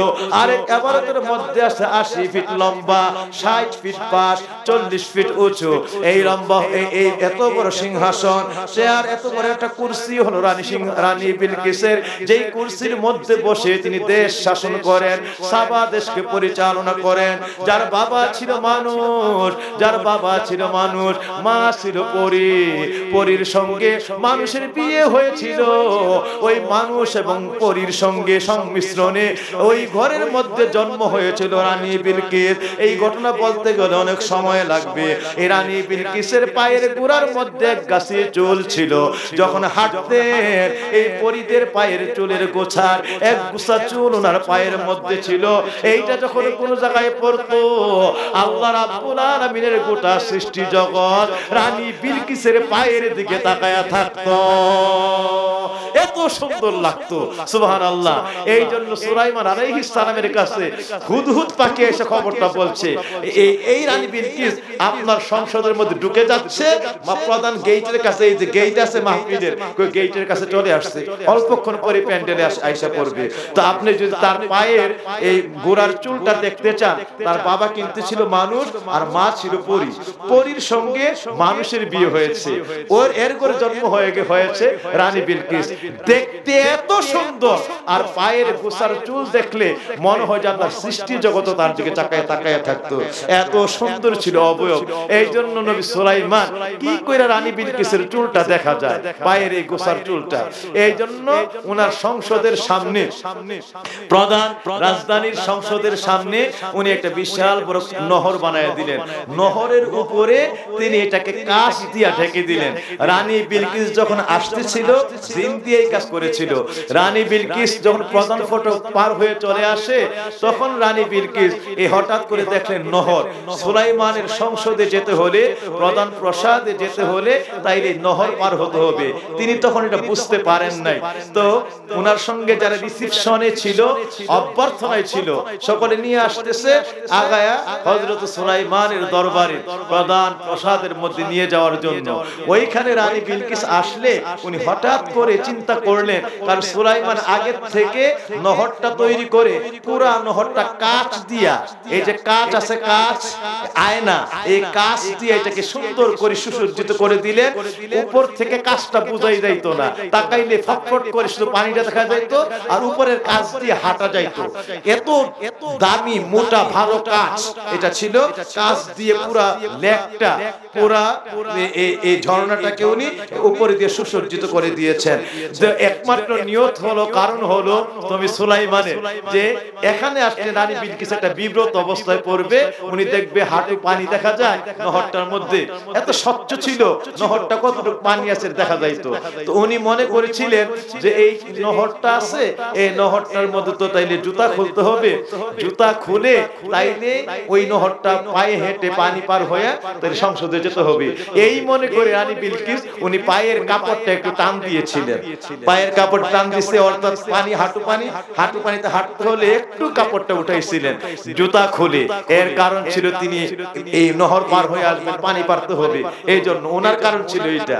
আর সুলাইমান আলাইহিস সালাম এই কাজটা করছিলেন আরেকটা কারণে, যে রানী বিলকিস পার হইতে গেলে হঠাৎ করে কাছের কথা বুঝতে পারবে না, উপরে যে কাঁচ আছে হেঁটে যে চলে আসা যায়। তিনি হয়তো জুতা খুলবে, তিনি হয়তো কাপড়টা টান দিয়ে একটু এইভাবে ওইভাবে পার হওয়ার, আমরা যেভাবে খাল, ছোট্ট খাল নদী পার হইতে গেলে আমরা এই বৈশাখ জ্যৈষ্ঠ মাসে বা ওইরকম মাসে পানি শুকায় গেলে, বিশেষ করে এই আমাদের কার্তিক মাসের দিকে পানি শুকায় গেলে, এই সময় একটু একটু পানি থাকলে আমরা ওইসব প্রাণী একটু লঙ্গিটা একটু আলগিতে হাঁটু পর্যন্ত এনে ওই এরকম পার হয়ে যায় একটু কাদা পানিগুলি। ঠিক ঠিক রানী বিলকিস এমনটাই মনে করেছিল। তিনি করলেন কাপড়ে টান দিলেন, কাপড়টা টান দিছে আস্তে করে পায়ের যে গোছার মধ্যে চুলগুলি সব চুল ওনার ওইদিকে ওই কাচের ইয়ার মধ্যে সব ছড়ায়া পড়লো। উনি পা রাখার সাথে সাথে নবী সুলাইমান সংসদ থেকে হুদহুদ পাখির বর্ণনা অনুযায়ী সমস্ত ওই চুলগুলি তিনি দেখতে পাইলেন, পায়ের গোছার চুল। পরি উনি পরি থেকে মানুষ থেকে সম্মিলনে জন্ম হয়েছিল। আশ্চর্যের সুঘটন ছিল, সুবহানাল্লাহ। সুলাইমান আলাইহিস সালাম এমন কাজটা করেছিলেন, উনি পার হয়ে আসার জন্য নহর বানিয়ে দিয়েছিলেন। দোয়ার লগ্নে আমি এখন শুধু এই কথাটা বলি, আমি দোয়ার দিকে চলে যাচ্ছি। আমার বাবাজিদের খাদমতে রানী বিলকিস বুঝতে পারলো না। রানী বিলকিস যখন এই পায়ের মধ্য থেকে জুতা খুলে আস্তে করে একটু কাপড়টাকে উঁচু করে পার হইতেছিলেন, এমন সময় সুলাইমানের প্রাসাদ থেকে আওয়াজ হয়, ও রানী বিলকিস রে, জুতা খুলতে হবে না, কাপড় উঁচু করতে হবে না, আপনি অনায়াসে চলে আসুন। এইটা এই যে জায়গায় আপনি ভেবেছিলেন জুতা খুলে পার হতে হবে, পানির উপরে কাঁচ মোড়ানো, কাঁচ দিয়ে সজ্জিত করা আছে, অনায়াসে হেঁটে হেঁটে আপনি প্রাসাদের দিকে চলে আসুন। এখানে বুঝাই দিছে যে সাবা দেশ একটা মহিলা পরিচালনা করে, মনে হয় যে তার দেশে সুলাইমানের নহরের মতো, সুলাইমানের নহরের মতো দামি জিনিসই আজকে পর্যন্ত গোটা দেশ চুক্তি সে বানাতে পারে না। সুলাইমানের দরবারে যে কি আছে, কিন্তু ঢোকার পরে আরো আশ্চর্য, এমন সময় ওই সুলাইমান সবাই নিয়ে মিটিং করছে। মিটিংটা কি? ওনার দরবারের মধ্যে জিন ছিল, মানুষ ছিল, সবাই নিয়ে মিটিং। মিটিং এর মধ্যে কোরআন, পবিত্র কোরআন সাক্ষী দিচ্ছে। আল্লাহর নবী সুলাইমান সূরা নমলের মধ্যে আল্লাহ বলতেছেন, ও আমার সভাসদেরা, সুলাইমান ডাক দিলেন জিন জাতিরা, মানুষ জাতিরা, সংসদের মধ্যে যারা আছো, এবার তোমাদের কাছে আমি সুলাইমানের নির্দেশ, আমি সুলাইমানের এই মুহূর্তে আদেশ, তোমরা কারা আছো পরামর্শের মধ্যে তোমাদের কাছ থেকে জানতে চাই যে তোমরা রানী বিলকিস প্রধান গেটের কাছে চলে আসছে, এখনই সংসদে ঢুকে পড়বে। রানী বিলকিসের 80 হাত লম্বা, 60 হাত পাশ, 40 হাত উঁচা একটা সিংহাসন আছে। সে আসার আগে মাত্র 1 মিনিট টাইম আছে। এই টাইমে সে ঢোকার আগে ওই সাবা দেশ, জেরুজালেম থেকে 6 মাস দূরে দেশ, পায়ে হাইটা 6 মাস লাগতো যাইতে। ওই দেশ থেকে কে আছো, সিংহাসনটা তোমরা জেরুজালেম দেশের মধ্যে নিয়ে আসবা। কে আছো? রানী বিলকিস ঢোকার আগে গোটা সিংহাসন 80 হাত পাশ, 80 হাত লম্বা, 60 হাত পাশ, 40 হাত উঁচা, এই সিংহাসন নিয়ে আসবা। তোমাদের মধ্যে কে আছো? নবী সুলাইমান এই কথা প্রশ্ন করছে। করার পরে এই কথা প্রশ্নের পরে এবার দাঁড়ায় গেছে একজন সংসদের ভিতর থেকে, ক্বালা ইফরিতুম মিনাল জিন্নি ক্বালা আন আতিকা বিহা ক্বাবলা আন তাকুমা মিন মাকামিক। ও নবী সুলাইমান, আমি জিন জাতির মধ্যে একজন জিন, আমার নাম হলো ইফরিত। আল্লাহ আমার অনেক পাওয়ার দিয়েছে, আমি ইফরিত বলতে চাই, যদি আপনি আমার হুকুম দেন, রানী বিলকিস প্রধান গেটের সামনে আর আমরা সংসদের ভিতরে বসা, এই 1 মিনিটের মধ্যে ঢোকার আগে আপনি শুধু বলবেন রে ইফরিত আনো, এই হুকুমটা দিবেন, এই বলে আপনি বসার থেকে দাঁড়াইবেন, দাঁড়াই দেখবেন 6 মাসের দূরের রাস্তার সেই সাবা দেশের সিংহাসন আপনার জেরুজালেমে আপনার সংসদের ভিতরে হাজির হয়ে গেছে। 6 মাস দূরের রাস্তার সিংহাসন, 60 হাত পাশ, 80 হাত পা লম্বা, 60 হাত পা, 40 হাত উঁচা। বলতেছে আপনি শুধু বলবেন আনো, আনো করে দাঁড়াইবেন, কাবলা আন তাকুমা মিন মাকামিকা, আপনার বসা থেকে শুধু দাঁড়াইবেন, দাঁড়াই দেখবেন সিংহাসন আপনার দরবারে হাজির। তাইলে বলতে চাই তত্ত্ববাদীর মানুষের কাছে বসা থেকে দাঁড়াইতে কয় মিনিট লাগে? বলেন সর্বোচ্চ 1-2 সেকেন্ড, ঠিক না বে ঠিক? তাইলে নবী সুলাইমান কোন না রে, পারলি না রে, পারলি না, এটা হইতো না, এটা অনেক সময় হয়ে যায়। আচ্ছা কোন বসার থেকে দাঁড়াইবো, এই সময়ের ভিতরে নিয়ে আসবে, এটা বলে অনেক সময় হয়ে যায়, এটা হইতো না। তাইলে কেমনে? তোমাদের মধ্যে আর কে আছো, তোমরা কে আছো, এর আগে সিংহাসনটা নিয়ে আসবা। এমন সময় মানব জাতির মধ্যে একজন আল্লাহর ওলি বসা ছিল সিংহাসনের মধ্যে, মানব জাতির মধ্যে আল্লাহর একজন ওলি ওই সিংহাসনের মধ্যে প্রধান সেই পরামর্শ সবার মধ্যে বসা হযরতে সুলাইমান আলাইহিস সালাম দেখলেন ওই মানুষটা দাঁড়ায় গিয়েছে। জিজ্ঞেস করলেন, বাবা তোমার কি কথা? তখন ওই লোকটা বলতেছে, ওয়াকাল আল্লাযী ইনদাহু ইলমুম মিনাল কিতাব ওয়াকাল আল্লাযী ইনদাহু ইলমুম মিনাল কিতাব ক্বালা আন আতিকা বিহা ক্বাবলা আইয়ারতাদ্দা আন তারফা আইনুকা। নবী সুলাইমান, আমি মানব জাতির মধ্যে আপনার উম্মতের একজন ওলি, আপনার একজন উম্মত, আপনার কথা অনুযায়ী তরিকা অনুযায়ী তাকওয়ার ট্রেনিং করি, তাকওয়ার আমল করি, পরহেজগারির আমল করি, জিকির মুরাকাবার আমল করি। আমার কাছে কিতাবের ইলম আল্লাহ দান করে দিয়েছেন, ইলমে লাদুনি দিয়ে দিয়েছেন। নবী সুলাইমান, আপনি যদি হুকুম দেন আমি সাবা দেশ থেকে জেরুজালেমে আপনার সংসদে সিংহাসন নিয়ে আসতে পারবো। আমার শুধু সময় দিবেন। কাবলা আইয়ার তাদ্দা আনতার ফাইনুকা, আপনি শুধু আমারে বলবেন আনো আনো বলে চোখের একটা পলক মারবেন। এই চোখের পলকটা দিয়া পলক খুইলাই দেখবেন সাবা দেশের সিংহাসন জেরুজালেমে আপনার সংসদের ভিতরে হাজির হয়ে গেছে। সুবহানাল্লাহ, আল্লাহু আকবার।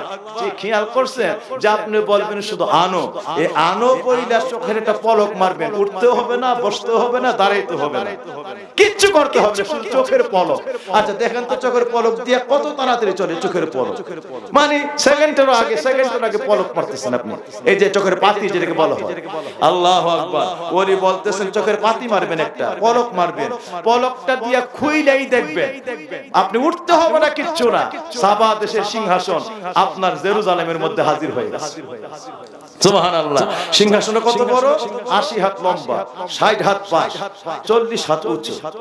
এইটারে নিয়ে আসবে শুধু পলকের মধ্যে। এটা কিন্তু আমার কথা না, সূরা নমলে কোরআনের আয়াত। কোরআনের মধ্যে আল্লাহ এই ঘটনা জানাই দিচ্ছে আমরা। ওলিদের পাওয়ারটা কি? জিন জাতির মধ্যে ইফরিত নামক জিন, এই উনি বলছিল আপনি শুধু আনো বলবেন, বইলা বসার থেকে দাঁড়াইবেন, এর ভিতরে হাজির হয়ে যাবে, নিয়ে আসবে। সুলাইমান কোন না, এটা অনেক সময় হয়ে যায়, বসার থেকে দাঁড়াইতে এটা নাকি সময় হয়ে যায়, এর থেকে তাড়াতাড়ি কে পারবে? ওই তখন মানব জাতির মধ্যে আল্লাহর ওলি, ওনার নামটা কি? নবীজিকে জিজ্ঞেস করা হলো, ইয়া রাসূলুল্লাহ ওনার নামটা কি? যেই ওলিটা মানব জাতি সুলাইমানের জমানার ওলি, যেই লোকটা চোখের পলকের মধ্যে সিংহাসন নিয়ে আসলো, ওনার নামটা কি আমরা জানতে চাই। নবী বললেন, উম্মতের আরে তার নাম হলো আসিফ ইবনে বারখিয়া। এই ওলির নাম হলো আসিফ ইবনে বারখিয়া, তার নাম আসিফ, তার বাবার নাম বারখিয়া, তাকে বলা হয় আসিফ ইবনে বারখিয়া, সুলাইমানের জমানার ওলি। নবী সুলাইমান আবার অর্ডার দিলেন, হ্যাঁ এইটা এই টাইম ঠিক আছে, চোখের পলকের মধ্যে আনো বলে চোখের পলক মারলেন, মাইরে সুলাইমান চোখের পলক, মাত্র চোখের পলকটা পাতিটা মাইরে খুলে দেখেন সাবা দেশ জেরুজালেম থেকে 6 মাসের রাস্তা দূরে এত বড় সিংহাসন, 80 হাত পাশ, 80 হাত লম্বা, 60 হাত পাশ, 40 হাত উঁচু, গোটা সিংহাসন জেরুজালেমে আল্লাহর নবী সুলাইমানের সংসদের ভিতরে হাজির হয়েছে। আল্লাহু আকবার। কেন আমি কথাটা বলছি, এটা বলে শেষ করে দিচ্ছি। যে নবী সুলাইমানের দরবারে বাজারও চলবে, আমি 5 মিনিট সময় নিতেছি আপনার কাছে। আচ্ছা দিব ইনশাআল্লাহ। আচ্ছা আমার বাবাজিদের খেদমতে বলতেছি যে নবী সুলাইমান আলাইহিস সালাম ওই জায়গার মধ্যে চোখের পাতি খুলেই দেখলেন সিংহাসন হাজির। তখন আমার নবীকে জিজ্ঞেস করা হইল, ইয়া রাসূলুল্লাহ, ইয়া হাবিবাল্লাহ, আপনার কাছে জানতে চাই ওই যে আল্লাহর ওই সিংহাসনটা আসমানলো, পৃথিবীতে তো 3 ধরনের রাস্তা আছে, একটা হলো আকাশপথ, যেই পথ দিয়ে বিমান চলবে, একটা হলো স্থল জগৎ, যেই জগৎ দিয়ে গাড়ি ঘোড়া চলে, এইভাবে আরেকটা হলো পানির জগৎ, যেই জগৎ দিয়ে লঞ্চ স্টিমার চলে, সাবমেরিন চলে। আপনার কাছে জানতে চাই নবী সুলাইমানের জমানার ওলি আসিফ ইবনে বারখিয়া ওই যে 6 মাসের দূর থেকে সিংহাসনটা আনলো, কোন রাস্তা দিয়ে আনছে? আকাশের রাস্তা দিয়া, না মাটির রাস্তা দিয়া, না পানির রাস্তা দিয়া? কোন রাস্তা দিয়া এই আল্লাহর ওই সিংহাসনটাকে 80 হাত লম্বা, 60 হাত পার, 40 হাত উঁচু সিংহাসন চোখের পলকের মধ্যে নিয়ে আসলো? এত বড় পাওয়ার জিন জাতির মধ্যে মানুষের থেকে পাওয়ার নাই। ও আমার বাপজিরা, আল্লাহর ওলি মানুষ ওলিরা যা পারে আল্লাহর কোন সৃষ্টি জগৎ তা পারে না। নারে তাকবীর, নারে রিসালাত, নারে রিসালাত। আমরা থাকতে চাই কি চাই না? আরো জোরে বলে থাকতে চাই কি চাই না? সুবহানাল্লাহ। আশিকিনে জাকিরিনেরা, আল্লাহর নবীকে জিজ্ঞেস করা হয়েছে কোন রাস্তা দিয়ে সিংহাসন আনবো। এবার আমার দয়াল নবী বলতেছে, উম্মত অতীব গুরুত্বপূর্ণ প্রশ্ন করেছো সাহাবীরা, কসম আল্লাহর, আমার আল্লাহর ইজ্জতের কসম করে বলছি শুনে আলো, উম্মত গুলিরে জানায় দাও, যেই মাত্র নবী সুলাইমান বললেন রে আসিফ ইবনে বারখিয়া অনুমতি দিলেন আনো, যেই মাত্র আনো বলে অনুমতিটা দিলেন, দিয়েই নবী সুলাইমান একটা চোখের পলক মারলেন। এই চোখের পলকটা মারার সাথে সাথে আসিফ ইবনে বারখিয়া এরই ভিতরে আল্লাহর ওলি এর ওই ভিতরে হাতটাকে মাটির নিচে বাড়ায়া দিলেন। ওই জায়গায় জেরুজালেম দেশ থেকে মাত্র হাতটা মাটির নিচে বাড়ায়া দিলে এই হাতের পাওয়ার এত বেশি এত বেশি এত বেশি এত বেশি কারামতের পাওয়ার দিয়া বাড়িয়া যায়। এই হাতটা জেরুজালেম দেশ থেকে সেকেন্ডের আগে চোখের পলকের ভিতরে 6 মাসের দূরের রাস্তা রানী বিলকিসের সাবা দেশের সিংহাসনের সামনে হাজির হয়ে যায়। আল্লাহু আকবার, আল্লাহু আকবার। মাটির নিচ দিয়া এই হাত চলে যায়। এখানে দলিল আছে, আশ্চর্য দলিল, সেটা আমি বুঝাইবো, এখন দেখবেন কি আসছে। এটা কোন জমানার? নবী সুলাইমানের জমানার ওলি আসিফ ইবনে বারখিয়া, আমার আখিরি জমানার পয়গম্বর, আমার নবীর জমানার ওলি, যারে বলা হয় বড় পীর গাউসুল আজম। না, সুলাইমানের জমানার ওলি, ওনাকে বড় পীর বলা হয় না। বড় পীর হলো আমার আমার দয়াল নবীর জমানার ওলি হুজুর গাউসুল আজমকে। এবার যদি সুলাইমানের জমানার ওলির এই পাওয়ার হয়, আখিরি জমানা নবী আমার যারে সৃষ্টি না করলে সুলাইমানের জমানার ওলি তো পরের কথা, নবী সুলাইমান তৈরি হতো না।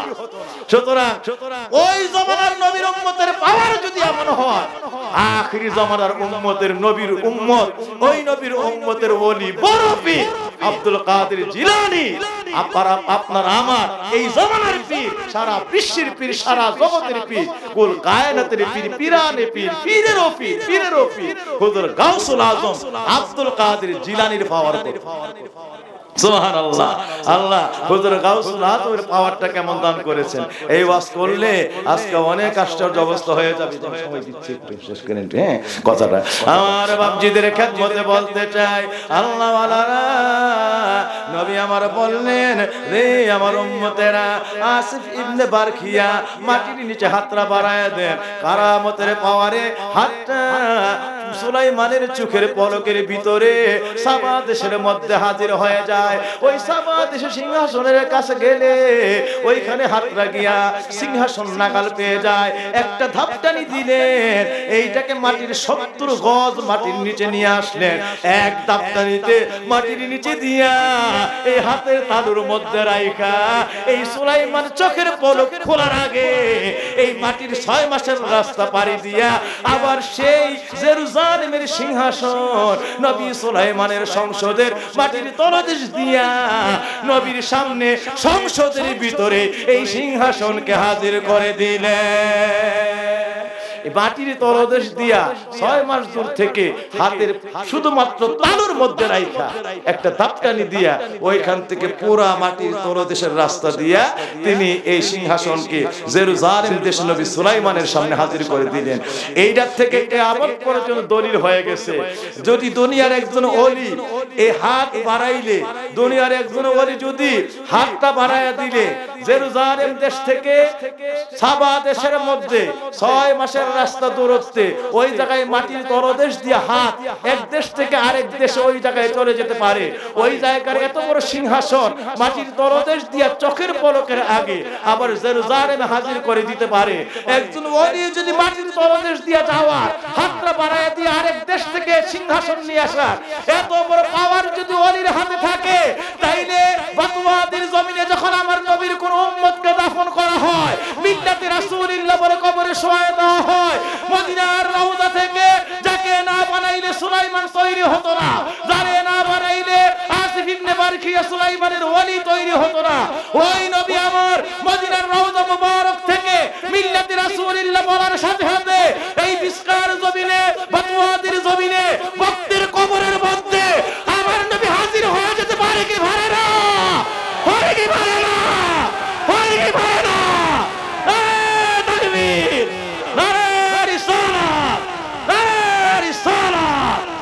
সকলে বলি মারহাবা। আমার বাপজিরা, মাটির তরতিশ দিয়ে যদি একজন ওলি এত বড় পাওয়ার রাখে, সেকেন্ডের মধ্যে এত বড় সিংহাসন নিয়ে আসতে পারে, তুমি কেন কোরআনের আয়াত কইরা ওলির পাওয়ার বুঝো, কেন আমার নবীর পাওয়ার বুঝো না? কেন নবীর পাওয়ারকে বুঝো না? আজকে একদল আছে নবীকে ফতোয়াদের কবর আইতে পারে, নবীকে কবর উম্মতকে পার করতে পারবে, নবীকে মিল্লাতে রাসূলুল্লাহ উম্মতকে কোলে নিতে পারবে। এইরকম একদল বেয়াদব আছে, মিলাদ কিয়াম করলো বলবে আপনাকে কিয়াম করছে, নবীকে দেখছে, নবীকে আইছে, কি দরকার বেদাত মুখ সেমুখ। আরে মিয়া সুলাইমানের ওলি যদি জেরুজালেম দেশের মধ্যে বসা থাইকা হাত বাড়ায়া দিয়া সাবা দেশের সিংহাসন নিয়ে আসতে পারে, এবার একজন ওলির পাওয়ার যদি এমন হয়, এবার আমার দয়াল নবীর পাওয়ার কেমন? আল্লাহু আকবার বলেন, আমার দয়াল নবীর পাওয়ার কেমন? যার কোন সীমা না, যার কোন সীমা পরিসীমা নাই। আল্লাহু আকবার।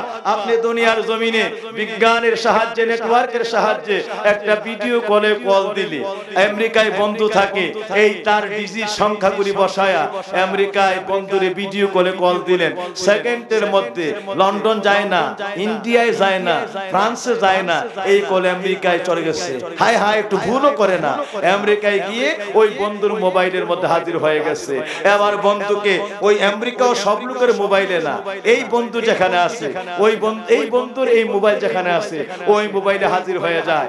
সেকেন্ডের মধ্যে আপনি বাংলায়, বন্ধু আমেরিকায়, আপনার ভিডিও কল ওই জায়গায়, মুহূর্তের মধ্যে রিসিভ করলে বন্ধু ওই দেশ থেকে দেখতে শুরু করছে আপনারে, আর আপনার বাংলার জমিন থেকে আপনি দেখতে শুরু করছেন আমেরিকার বন্ধুরে, ছেলেকে, মেয়েকে, আপনার আপনজনকে। দুনিয়ার একটা বিজ্ঞানের নেটওয়ার্কের পাওয়ার দিয়ে যদি সেকেন্ডের মধ্যে বাংলার জমিনে বৈশা আমেরিকার বন্ধুটারে ভিডিও করে দেখতে পারেন, যারা না বানাইলে বিজ্ঞান সৃষ্টি হতো না, মোবাইল সৃষ্টি হতো না, ভিডিও কল সৃষ্টি হতো না। ওই নবী আমার রওজা মুবারক থেকে সেকেন্ডের মধ্যে বাদওয়াতির উম্মতকে কিয়ামে সালামের মধ্যে দেখতে পারে কি পারে না? পারে কি পারে না? আরো জোরে পারে কি পারে না? সুতরাং বাবাজিরা আমার, দুনিয়ার ভিডিও কল বিশ্বাস করলা, কিন্তু আমার নবীর পাওয়ার বিশ্বাস করলা না।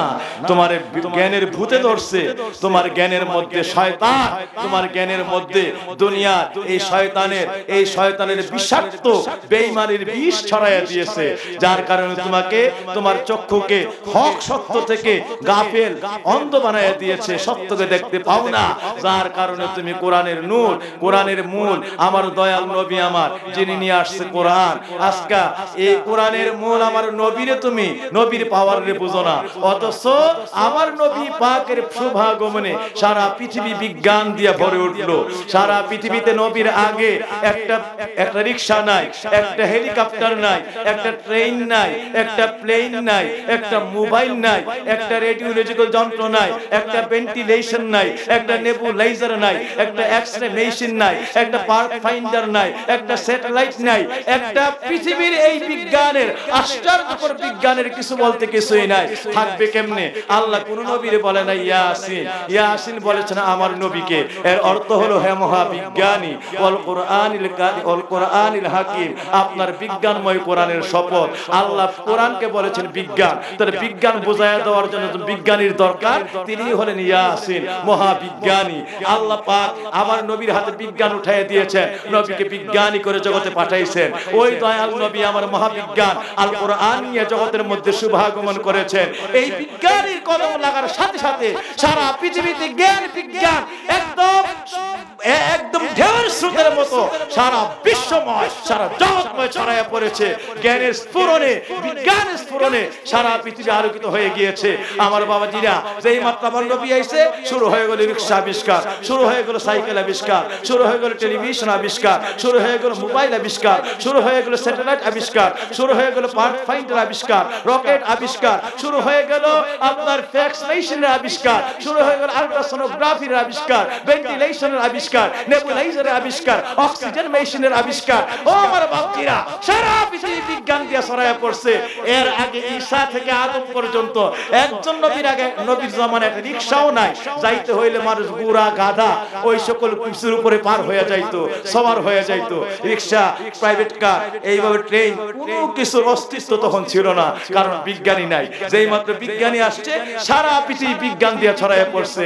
সেই বিজ্ঞানী হলো আপনার আমার নবী মুহাম্মদুর রাসূলুল্লাহ সাল্লাল্লাহু আলাইহি ওয়াসাল্লাম। আপনার আমার নবীর কদম লাগলে সারা পৃথিবীতে বিজ্ঞান দিয়ে সয়লাভ হয়ে যেতে পারে। এই বিজ্ঞানের পাওয়ারের একটা পাওয়ার হলো মোবাইলের ভিডিও কল। এটা যদি সেকেন্ডের মধ্যে আমেরিকার বন্ধুকে দেখতে পারে, আমার নবীর কদম লাগা বিজ্ঞান সৃষ্টি হলো, আর এই পাওয়ার থেকে মোবাইল সৃষ্টি হলো। এর থেকে যদি ভিডিও কলে আমেরিকার বন্ধুরে দেখতে পারেন সেকেন্ডের মধ্যে, আর যিনি বিজ্ঞানী হয়ে জগতে আসছে, যিনি না আসলে বিজ্ঞানের অস্তিত্ব হতো না, ওই নবী আমার রওজা মুবারক থেকে তার ভিডিও কলে, আমার নবীর কালবের পাওয়ারে, ভিডিও কলের পাওয়ারে, ভিডিও কল আমার নবীর চোখের নজর, আমার নবীর পবিত্র নজরের পাওয়ারে আপনাকে আমাকে কবরে হাসরে মিজানে ফুলসিরাতে দুনিয়া আখিরাতে দেখতে পারে কি পারে না? আরো জোরে পারে কি পারে না? এই পাওয়ার দিয়েছে কে? আল্লাহ। কারণ আমার আল্লাহ সরাসরি আমার নবীকে কুল জাহানের বিজ্ঞানী করে পাঠিয়েছেন। এই জন্যই এই জমানায় সকল আবিষ্কার, সকল গাড়ি ঘোড়া, সকল প্লেন, রকেট, সকল স্যাটেলাইট থেকে শুরু করে যা কিছু, এর আগে একটা রিক্সাও খুঁজে পাওয়া যায় না। কেন আপনি বুঝেন না? কারণ নবী বিজ্ঞানী, ওই জমানায় বিজ্ঞানী নাই, এই জন্য কোনো বিজ্ঞানের আবিষ্কার নাই। এই জমানায় বিজ্ঞানী আসছে, সারা জমানা বিজ্ঞান দিয়ে ভরে উঠেছে। ঠিক না বে ঠিক? তাইলে এই জমানায় বিজ্ঞানী রে পায় যদি এই পাওয়ার দিয়ে যদি ভিডিও কলে মোবাইল দিয়ে আরেকজনকে দেখতে পারো আমেরিকার বন্ধুরে, এইটা মান্য নিলা, এই বিজ্ঞানরে বুঝলা, আসল বিজ্ঞানীর পাওয়ার বুঝলা? আসল বিজ্ঞানীর পাওয়ার চিনলা না। তোমার চাইতে বোকা, তোমার চাইতে নাফরমান, তোমার চাইতে কোরআন চোরার কেউ হইতে পারে? কোরআনের মধ্যে আল্লাহ বলল যে আল্লাহর হাত বাড়াই দিলে মাটির তলদেশ দিয়ে যদি 6 মাস দূরের সিংহাসন হাতের তালুতে করে সেকেন্ডের আগে চক্ষু খোলার আগে, চোখের পলক খোলার আগে এক দেশ থেকে আরেক দেশে নিয়ে যেতে পারে, ওলির পাওয়ারটাই যদি এমন হয়, আমার দয়াল নবীর পাওয়ার কত? সুবহানাল্লাহ। এই জন্য আমরা নবীর কিয়াম, নবীর তাজিম করে সালাম, সারা জীবন নবীর প্রেম, এই নবীর ইজ্জত করে করে ওই নবীর কদমে সালাম দিতে চাই কি চাই না? আরো জোরে বলি, কিয়ামে সালাম চলবে কি চলবে না? আরো জোরে তাজিমের সালাম চলবে কি চলবে না? আল্লাহ যেন আমাদেরকে বোঝার তৌফিক দেন। আসিফ ইবনে বারকিয়া ওলির পাওয়ার যদি এমন হয়, মাটির তলদেশ দিয়ে চলে যাওয়া, হাত বাড়ায় দেওয়া, আল্লাহর ওলি যদি মাটির তলদেশ দিয়ে হাত বাড়ায় আরেক দেশে হাত পাঠাই দিতে পারে, কেন মাটির তলদেশে কবরের মধ্যে নবী আসতে পারবে না? ঠিক না বে ঠিক? কবরের মধ্যে বিসমিল্লাহ ওয়া আলা মিল্লাতি রাসূলিল্লাহ কেন আমার নবী বক্তকে কুলে নিতে পারবে না? একজন ওলি যদি মাটির তলদেশ দিয়া 80 হাত লম্বা, 60 হাত পাশ, 40 হাত উঁচু সিংহাসন নিয়ে আসতে পারে, কেন আল্লাহর ওলি এত পাওয়ার যে ওলি হয়, কেন আমার নবী বক্তের কবরে আসতে পারবে না? সুবহানাল্লাহ। সুতরাং আজকের থেকে এই কথাটা যেন ক্লিয়ার হয়ে যায়, মাইন্ডটা যেন একদম সেট আপ হয়ে যায়। ওলিরই যদি এই পাওয়ার দেয়, আমার নবী মদিনার রওজা থেকে বক্তরে সরাসরি হাত বাড়ায়া, এই জেরুজালেম থেকে হাত বাড়ায়া সাবা দেশের চেয়ার যদি নিয়ে আসতে পারে, আমার নবী মদিনার রওজা থেকে হাত বাড়ায়া বাতওয়াদির উম্মতকে নবীর রহমতের কোণের মধ্যে কবরের মধ্যে উঠাই দিতে পারে। ঠিক না ঠিক? আল্লাহু আকবার। বাতওয়াদির কবর থেকে হাতটা বাড়াইবে মদিনার রওজা থেকে, সুলাইমানের ওলি হাত বাড়াইছে জেরুজালেম থেকে, হাত চলে গেছে সাবা দেশের মধ্যে। তাহলে হাতের যদি ওলির এত পাওয়ার হয়, কেন আমার নবী হাত বাড়ায়া মদিনার রওজা থেকে বাতওয়াদির কবরের বক্তরে মিল্লাতে রাসূলিল্লাহর কুলে উঠায় নিতে পারবে না? সুবহানাল্লাহ, আল্লাহু আকবার। তাইলে ওলি যদি হাত বাড়ায়া এত পাওয়ারের কাজ করতে পারে, আর আমার নবীর হাতের পাওয়ার আছে না নাই? আরে রহমতের হাতের পাওয়ার আছে না নাই? সুতরাং আজকে যদি কথাগুলি মনে থাকে, ওয়াজগুলি যেন মনে থাকে শুরু থেকে শেষ পর্যন্ত। এই জন্য আমাদের জন্য প্রধান কাজ, নবী পাইতে হলে, ওলি পাইতে হলে, ওলি হইতে হলে ওলিয়া উলিয়ার সঙ্গী হতে হবে, তার কাছে বায়াত হয়ে ওই তরিকার আমল শুরু করতে হবে। ওয়াকুনু মা'আস সাদিকিন, সত্যবাদীর সঙ্গী হয়ে যাও। এই ট্রেনিং নেওয়া ছাড়া, যেমন আর্মিতে ভর্তি হলে আর্মির ট্রেনিং ছাড়া, পুলিশে ভর্তি হলে পুলিশের ট্রেনিং ছাড়া তুমি দেশের দক্ষ দক্ষ সেনা, দক্ষ এই দেশ পরিচালনার বাহিনীতে পরিণত হতে পারবা না, তোমাকে চাকরিও স্থায়ী করবে না। ঠিক তেমনি আল্লাহকে পাইতে হলে, আল্লাহর দক্ষ সৈনিক হতে হলে তাকওয়াবান ওলির ট্রেনিং লাগবে। ওইখান থেকে ওলি আউলিয়া থেকে তাকওয়া, আমল, মুরাকাবা, মুশাহাদা, নবীর সুন্নতের সকল আমলগুলো শিখতে হবে। ওইখান থেকে ট্রেনিং হাসিল করলে তুমি পুরোপুরি আল্লাহর মুত্তাকি হয়ে যাবা। মুত্তাকি বান্দারা একদিন আল্লাহর ওলিউল্লাহ হয়ে যাবে। আল্লাহ যেন আমাদের সকলকে কবুল করে, সবাই বলি আমিন। আরো জোরে বলি আমিন। আমার মা মেয়ে লোকেরা, বাবাজিরা, পুরুষেরা চক্ষুকে নিম্নগামী করতে হবে, আর মহিলারা পুরুষ থেকে নিজকে হেফাজত করতে হবে। পর্দার আমল করা পুরুষ মহিলা সকলের জন্য ফরজ। এখন পর্দা নাই বললি চলে। পর্দা মনে হয় বিশ্ব থেকে আস্তে আস্তে এই পর্দা করে, এই পর্দা গেছে ঘরে জানালার মধ্যে। কে কত সুন্দর করে পর্দা লাগাইতে পারে, ঠিক না ভাই? ঠিক। আগে আসলে মানুষের মধ্যে সবচেয়ে বেশি পর্দার আমল, নিজকে হেফাজতের আমল। এখন এই যে ছেড়ে দিছে ঘরে বাড়ির পর্দা খুব সুন্দর করা শুরু করছে। নাউজুবিল্লাহি মিন যালিক। আমার বাবাজিরা, ঘরে বাড়ির পর্দা ফরজ না নিজের পর্দা ফরজ? নিজের পর্দা নিজেকে হেফাজত করতে হবে। কারণ এই জিনাকার ব্যক্তি, আমার বাবাজিরা, ওই সকল জিনাকার ব্যক্তি তার সারা জীবনের সমস্ত আমল পুড়ে যাওয়ার জন্য, ধ্বংস হয়ে যাওয়ার জন্য, সারা জীবনের আমল বরবাদ হওয়ার জন্য একবারের জিনাই যথেষ্ট। আল্লাহ যদি নিজ গুণে চোখের পানি খাস তওবায় আর জীবনে করব না বলে অঙ্গীকারে আল্লাহর কাছে যদি একান্ত লুটায়ে পড়ে সারা জীবনের অপরাধ ছেড়ে দেয় আর কোন গুনার কাজ না করে, তাইলে আল্লাহর দয়া হলে আল্লাহ মাফ করতে পারে। কিন্তু বাবাজিরা, বেপরদা চলবেন আবার দোয়া করবেন, কিয়ামত হয়ে গেল, বেপরদা বেহায়ার দোয়া আল্লাহর কাছে মঞ্জুর হয় না। সুতরাং পর্দা করা লাগবে কি লাগবে না? আরো জোরে বলি, লাগবে কি লাগবে না? আজকাল ফজরের নামাজ পড়তে চাই কি চাই না? সবাই বলেন, ফজরের নামাজ পড়তে চাই কি চাই না? এক ওয়াক্ত ফজরের নামাজ আমার নবীর সঙ্গে আমার আল্লাহ ওয়াদা করছে, আপনার উম্মত যারা ফজরের 2 রাকাত ফরজ পড়বে তাদেরকে বলে দেন, আপনার উম্মতের জীবনে যত দিনের গুনাহ হবে আমি ফজরের প্রথম রাকাতের সাজদার মধ্যে আপনার উম্মতের জীবনের দিনের গুনাহ মাফ করে দিব। আর দ্বিতীয় রাকাতে যখন ফরজের সাজদায় লুটায়ে পড়বে, আপনার উম্মতের রাতের আধারে জীবনে যত গুনাহ হবে, রাতের আধারে মানুষের চোখের আড়ালে যত গুনাহ, সমস্ত গুনাহ আমি আল্লাহ এই ফজরের দ্বিতীয় রাকাতের সাজদার ভিতরে কাফারা করে আমি দ্বিতীয় রাকাতের সাজদায় সব গুনাহ মাফ করব। আল্লাহু আকবার। ফজরের ফরজের প্রথম রাকাতে জীবনে দিনের সকল গুনাহ মাফ, আর দ্বিতীয় রাকাতে জীবনের তওবা হিসেবে কবুল হয়ে জীবনে রাতের সমস্ত গুনাহ মাফ হয়ে যাবে। এমন নামাজ হলো ফজরের নামাজ। পড়তে চাই কি চাই না? আরো জোরে বলেন, চাই কি চাই না? এই ফজরের প্রথম রাকাতে জীবনে কিসের গুনাহ মাফ হয়ে যায় না? দিনের গুনাহ। আর দ্বিতীয় রাকাতে রাতের গুনাহ। সুবহানাল্লাহ।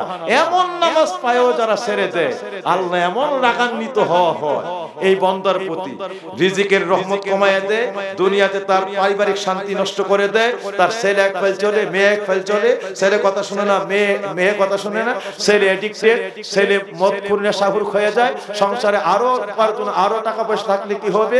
ইট পাটকেলের ঘরের ভিতরে শুধু আগুন, শুধু ঘরের মধ্যে অশান্তি আর অশান্তি, কোনো শান্তি নাই। আল্লাহ বলছেন শান্তি না থাকার কারণ হলো ফজরের নামাজ যারা ছেড়ে দিয়েছে। যেই ঘরে ছেলে মেয়ে স্বামী সন্তান ফজরের নামাজ পড়ে না, এই ঘরে সকল শান্তি ওই দিন থেকে উধাও হয়ে যায়। যত টাকা পয়সায় থাক, এর ভিতর আর কোনো শান্তি থাকে না।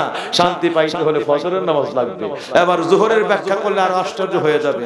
সুতরাং 5 ওয়াক্ত নামাজের মধ্যে সমস্ত জীবনের রহমত, সমস্ত জিন্দেগীর বরকত আল্লাহ সবগুলি নামাজের ভিতরে লুকায় রাখছে। আমরা এই 5 ওয়াক্ত নামাজ চাই কি চাই না? এইটা হলো বান্দার হক। এই 5 ওয়াক্ত নামাজ যখন পড়বেন, আপনি আল্লাহর বান্দা হিসাবে আপনার হক আল্লাহর দরবারে আদায় হবে। কিন্তু আরেকটা হক আছে, এটা বন্ধুর হক।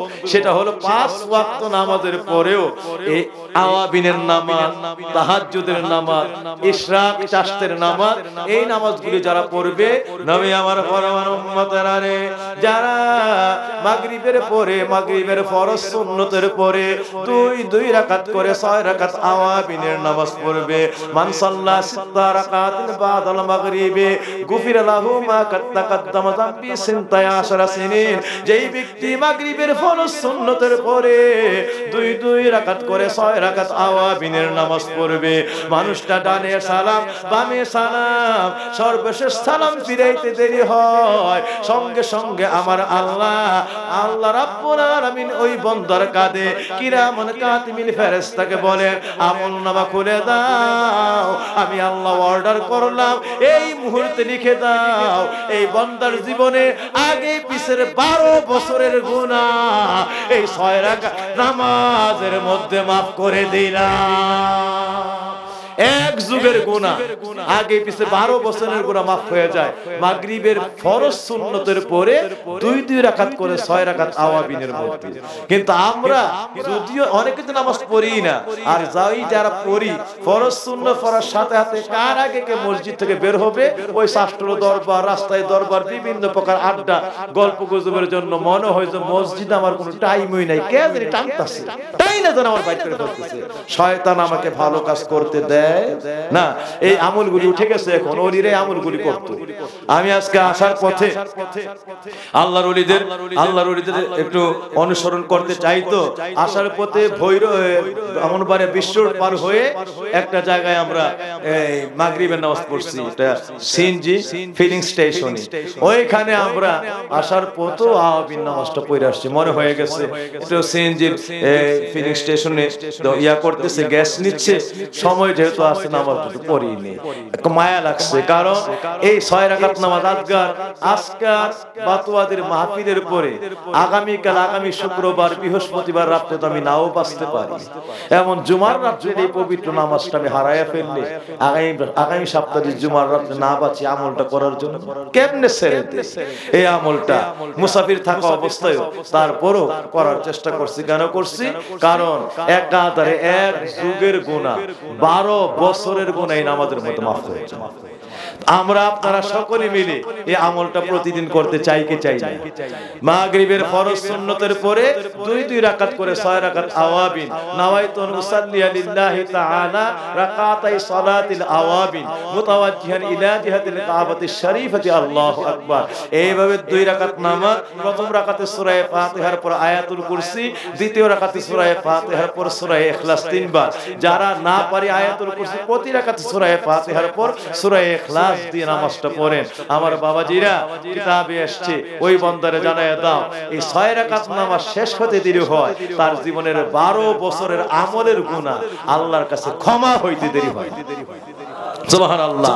তাহাজ্জুদ যদি কোনো বান্দা পড়ে, মানুষগুলি ঘুমায়া যায়, বান্দা আরামের ঘুম হারাম করে আল্লাহর কদমে লুটায়া পড়ে, আল্লাহও ঘুমায় না বান্দাও ঘুমায় না, আমার আল্লাহ ডাক দিয়া বলেন ফেরেশতারা লিখে দাও তাকে আমি বান্দা থেকে আল্লাহওয়ালা বানায়া দিলাম। আমি আল্লাহর গুণ যার মধ্যে আমিও ঘুমাই না, আমার মহব্বতে আমার বান্দা আমার কদমে লুটায়া পড়ে আছে, বান্দাও ঘুমায় না, যাও ওয়াদা দিলাম এই বান্দারে তোমরা এই মুহূর্তে লিখে দাও আল্লাহওয়ালা বান্দাগুলিরে আমি আল্লাহর ওলিউল্লাহ বানায়া দিলাম। এই তাহাজ্জুদ বান্দার আল্লাহর ওলি বানায়। সুবহানাল্লাহ। এরপরে ইশরাকের নামাজ, চাষের নামাজ, ঘরের মধ্যে জীবনে কোনোদিন অভাব থাকবে না, রেইন থাকবে না, সমস্ত রেইন অভাব থেকে আল্লাহ হেফাজত করবেন, গোটা সংসারটাকে আল্লাহ বরকত মদিনার রহমতের সংসার বানায় দিবেন। এই জন্য আপনারা এই নামাজগুলিকে আমল করার চেষ্টা করবেন। এই নামাজগুলিতে বান্দা আল্লাহর বান্দা থেকে বন্ধু হয়ে যায়, বন্ধুগুলি একদিন আল্লাহর ওলি হয়ে যায়। এই নামাজগুলি ফাঁকে ফাঁকে জিকির আমল তওবা তারিফ করতে থাকবেন। মাগরিবের পরে একটু তওবা জিকির আমল মুরাকাবা করবেন। গভীর রজনীতে তাহাজ্জুদের পরে একটু কান্নাকাটি আমল আল্লাহর কাছে খাস তওবা করবেন। এই আমলগুলি একদিন আপনাকে বেলায়েতের ওলি বানাইবে ইনশাআল্লাহ। আল্লাহ যেন আমাদের সকলকে কবুল করেন। সবাই বলি আমিন, আরো জোরে বলি আমিন। আয়েশা বলছিল ওমর তোমার আল্লাহ কোরআনের মধ্যে বলছে যে কুল আমালু ফাসায়ার আল্লাহ, কুল আমালু ফাসায়ার আল্লাহু আমালাকুম ওয়া রাসূলুহু ওয়াল মুমিনুন। তোমরা যত কর্ম করো দিনে রাতে, কোরআনের আয়াত, কিন্তু সমস্ত মানুষের কর্ম আল্লাহ দেখে, রাসূল দেখে, আল্লাহর ওলিরাও দেখে। রাসূল কিভাবে দেখে, ওলিরা কিভাবে দেখে? আল্লাহ দেখে, ঠিক আছে, আল্লাহ ওহু আলা কুল্লি শাইইন কাদির, তেমন আল্লাহ দেখে, নবীও দেখে, ওলিরাও দেখে। এটা কেমন করে সম্ভব এটা তোমার কাছে জানতে চাই। হযরত ওমর কাছে প্রশ্ন করছে, তো ওমর রাদিয়াল্লাহু আনহু এই প্রশ্ন করার মধ্যে 4টা প্রশ্ন এটা থেকে বের করছিল। এক নম্বরে বলছে, ওমর ওই দুই ভাই পৃথিবীতে কোন দুই ভাই যদি তোমরা দেখেই থাকো, তোমরা যদি রুহানি ভাবে দেখার পাওয়ারই থাকে, আল্লাহ বলছে মুমিন আউলিয়া উলিয়ারা দেখে, তো তোমার নবীর উম্মতের মধ্যে ওলিয়া উলিয়া তোমরা বিশেষ খোলাফায়ে রাশিদিন যারা যদি পাওয়ার থেকে থাকে, তাইলে উত্তর দাও পৃথিবীতে ওই দুই ভাই কোন দুই ভাই যেই দুই ভাইয়ের জন্ম একদিনে ইন্তেকালও একদিনে, এরপর এক ভাই থেকে আরেক ভাইয়ের হায়াতের ব্যবধান 100 বছর, এক ভাই আরেক ভাই থেকে 100 বছর হায়াত বেশি, অথচ জন্ম একদিনে ইন্তেকালও একদিনে। জানার কথা হলো ওই দুই ভাই কোন দুই ভাই, আর ওই দুই ভাই এখন কোথায় আছে? দেখে থাকলে ওই দুই ভাই কোথায় আছেন আমাদেরকে বোঝায় দাও। 2 নাম্বার প্রশ্ন, পৃথিবীতে এই পৃথিবীতে একটা কবর আছে, এই কবরটা দৌড়াইতে আছে, এই কবরটাও দৌড়ায় মানুষও দৌড়ায়, কবরটা জিন্দা মানুষটাও জিন্দা, কবরটাও খাওয়া দাওয়া করে মানুষটাও খাওয়া দাওয়া করে। জানার প্রশ্ন হলো কবরটা এখন কোন জায়গায়, এই কবরটা কোন অবস্থায় আছে, আর কবরের ভিতর যে মানুষটা লাশটা আছে, লাশটা জিন্দা, ওই লাশটার নাম কি? বুঝতে পারছেন? দ্বিতীয় প্রশ্ন, বলে দাও ওই কবর এখন কোন জায়গায়, ওই লাশটার নাম কি? তৃতীয় নাম্বার প্রশ্ন করছে, ওমর রে যদি তাই হয়ে থাকে, এত পাওয়ার হয়, ওলিরা যদি নবীরাও যদি দেখে ওলিরাও যদি দেখে, এই পাওয়ার যদি তোমাদের মধ্যে থাকে, তৃতীয় নাম্বার প্রশ্ন, এই পৃথিবীর ভিতরে এই পৃথিবীর মধ্যে একটা জেলখানা আছে, এই জেলখানাটা ভ্রাম্যমান, সকালবেলা এক জায়গায় থাকলে বিকেল বেলা আরেক জায়গায় চলে যায়, এর ভিতরে একটা কয়েদি আছে, জেলখানাটা নিজেও খায় কয়েদিটাও খায়, জেলখানাটা শ্বাস নিয়ে বাঁচে কয়েদিটাও শ্বাস নিয়ে বাঁচে। জানতে চাই ওই জেলখানাটা কোন জায়গায়, আর জেলখানার ভিতরে কয়েদিটার নাম কি, আসামিটার নাম কি? আর 4 নাম্বার প্রশ্ন, আপনাদেরকে কত বলছিলাম, আমি একটা ব্যাখ্যা একটু করতে গিয়েছিলাম, আগের ওয়াজ করতে করতে শেষে চলে আসছিল, এরপরে শেষ করে যেতে পারিনি। পরের প্রশ্নটা ছিল, এই পৃথিবীতে একটা দেশ আছে, শুরু থেকে এখন পর্যন্ত দেশটা আছে, দেশের মধ্যে সূর্যের আলো শুধু একবারই পড়ছিল দুনিয়া সৃষ্টি হওয়ার পরে, যেই দিন পড়ছে এরপর থেকে আর কিয়ামত পর্যন্ত সূর্যের আলো ওই দেশে যাবে না। ওই দিনে একবেলায় সূর্যের আলো পড়েছিল, এরপরে সূর্যের আলো উঠে চলে গেছে, আর কিয়ামত পর্যন্ত দেশটা ওই জায়গাটা অন্ধকারের মধ্যে পড়ে আছে, সূর্যের আলো ওই জায়গায় এখন আর যায় না, কিয়ামত পর্যন্ত পৌঁছবে না। ওই দেশটা কোন জায়গায় যদি দেখেই থাকো, পাওয়ার থাকে, তাহলে ওই দেশটা কোন জায়গায় অবস্থিত, কেন সূর্যের আলো ওই জায়গায় যায় না? কোন জায়গায় অবস্থিত, কেন সূর্যের আলো ওই জায়গায় যায় না? কথা বুঝতে পারছেন না? এই প্রশ্নের উত্তরে কিন্তু মানে তার শুধু তাফসীর তুলছি, আগের গুলো করে তাও 3.5 ঘন্টার মতো চলে গেছে, এরপরে আর শেষ করে যেতে পারিনি। তা আমার বাবাজিরা, এই বড় আবার যে বিষয় আসছে যে এখন চেয়ারটা পরে কি হয়েছে, এই চেয়ারটা দিয়ে কি করছিল, যাই হোক, এটা কতটুকু শেষ করে যেতে পারবো তা জানি না, শুধু আমি 2 মিনিটে বুঝায় যাওয়ার জন্য চেষ্টা করি। এটার কারণ ছিল, আমার বাবাজিরা, হুদহুদ পাখি যখন আয়েশা খবর দিল আল্লাহর নবী সুলাইমান যে রানী বিলকিস আপনার জেরুজালেম দেশ দেখার জন্য আসতেছে, তার বাবা ছিল পুরুষ, মা ছিল পরী, ওই পুরুষ আর মানুষের সম্মিলনে তাদের ঘরে জন্মগ্রহণ করেছে সাবা রানী বিলকিস। ওই রানী বিলকিস আপনার দেশের খবর সে পেয়েছে, এই দেশের এত সুন্দর অবকাঠামো, আপনার দেশের এত সুন্দর ব্যবস্থাপনা, আধুনিক সকল ব্যবস্থাপনা, আধুনিক সকল কারুকার্য দেখার জন্য আপনার দেশকে রানী বিলকিস রওনা করেছে।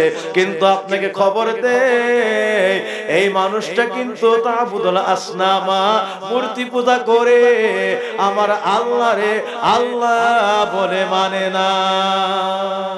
তাই সে এবং তার দেশের মানুষেরা মূর্তি পূজক, তারা কিন্তু মূর্তি পূজক, মূর্তির প্রতি প্রতিমার ইবাদত করে, মূর্তির ইবাদত করে, এরা এক আল্লাহর ইবাদত করে না। সুতরাং আপনাকে আপনার দায়িত্ব, আপনি নবী হিসাবে আসছেন হেদায়েতের মিশন নিয়ে, এক আল্লাহর দাওয়াত নিয়ে, তাওহীদের দাওয়াত নিয়ে।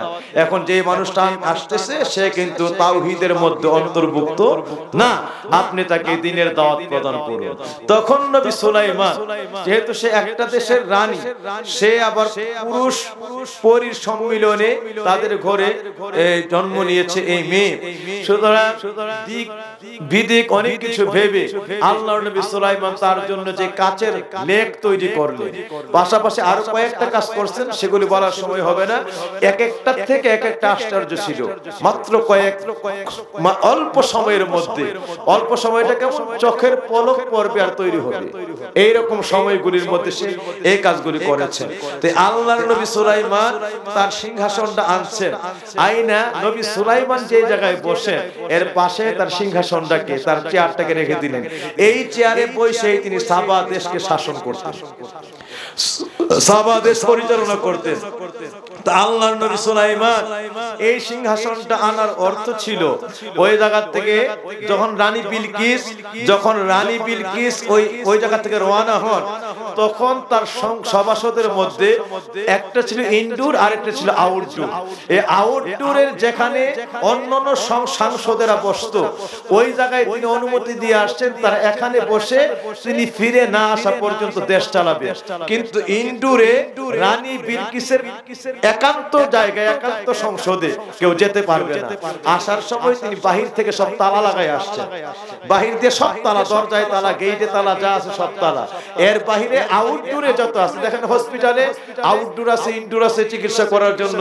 হ্যাঁ, আউটডোরে সাধারণ পেশেন্টরা দেখে, আবার ইনডোরে হয়েছে যারা ইমার্জেন্সি এবং অন্যান্য ভর্তি ওই হসপিটালের মধ্যে ওই সকল ভর্তি রোগীরা আছে তাদেরকে দেখে। ঠিক এইরকম রানী বিলকিসের সংসদের দুইটা ধারা ছিল, একটা আউটডোর একটা ইনডোর। উনি যখন চলে আসেন ইনডোরকে তিনি পুরোপুরি তালা লাগায়, গেট তালা লাগায় চলে আসছেন।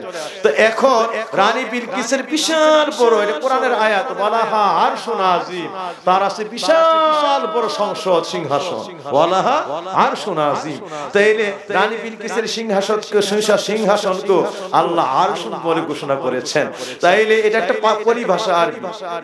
আমার বাবাজিরা, এই রানী বিলকিস যে তালা লাগায় আসলেন, গেটে তালা, দরজায় তালা, আরো অন্যান্য গেটে এটা ঢুকতে যত নিয়ন্ত্রণের ব্যবস্থা ছিল সবখানে তালা লাগায় আসার পরে এই জন্য এই চেয়ার, রানী বিলকিসের এই সিংহাসন, যেহেতু ঘরের মধ্যে তালা, দরজায় তালা, গেটে তালা, সব জায়গায় তালা, এই জন্য দরজা দিয়ে বের করা হয় নাই, এই জন্যই তালা খুলে বের করা হয় নাই, গেট খুলে বের করা হয় নাই। গেটের তালার জায়গায় তালা, দরজার তালার জায়গায় তালা, এইভাবে সমস্ত কিছু সুরক্ষিত। আল্লাহর এখান থেকে নজর করে দেখছে তার গেটের মধ্যে তালা আছে, তার দরজার মধ্যে তালা আছে, সমস্ত কিছু পাহারা দিচ্ছে। বাইরের থেকে যত প্রকার প্রহরীরা সব পাহারা দিচ্ছে, কেমন করে তাদের সামনে দিয়ে দেখায় নিয়ে আসবে। আবার আরেকটা হলো তালার ব্যবস্থাপনা। এই জন্য আল্লাহর ওলি এখান থেকে নজর করে যখন দেখলেন জেরুজালেম দেশ থেকে সাবা দেশের রানী বিলকিসের সিংহাসনের ওই প্রাসাদের চতুর্দিকে তালা, এই জন্য তিনি তালার মধ্যে হাত দিলেন না, গেটের তালাতেও না, দরজার তালাতেও না, তালার জায়গায় তালা রয়ে গেল। প্রহরীর জায়গায় প্রহরী পাহারা দিতে থাকলো। প্রহরীও বলতে পারে না, দরজার তালাও বলতে পারে না, গেটের তালাও বলতে পারে না, গেটের ভিতরের সিংহাসন নাই, কারো কোনো খবর নাই। আল্লাহর ওলি এই জন্য নজর করার সাথে সাথে হাতটাকে উপরের দিক দিয়া না বাড়াইয়া হাত মাটির নিচে দিয়া বাড়াইয়া দিলে। সুবহানাল্লাহ।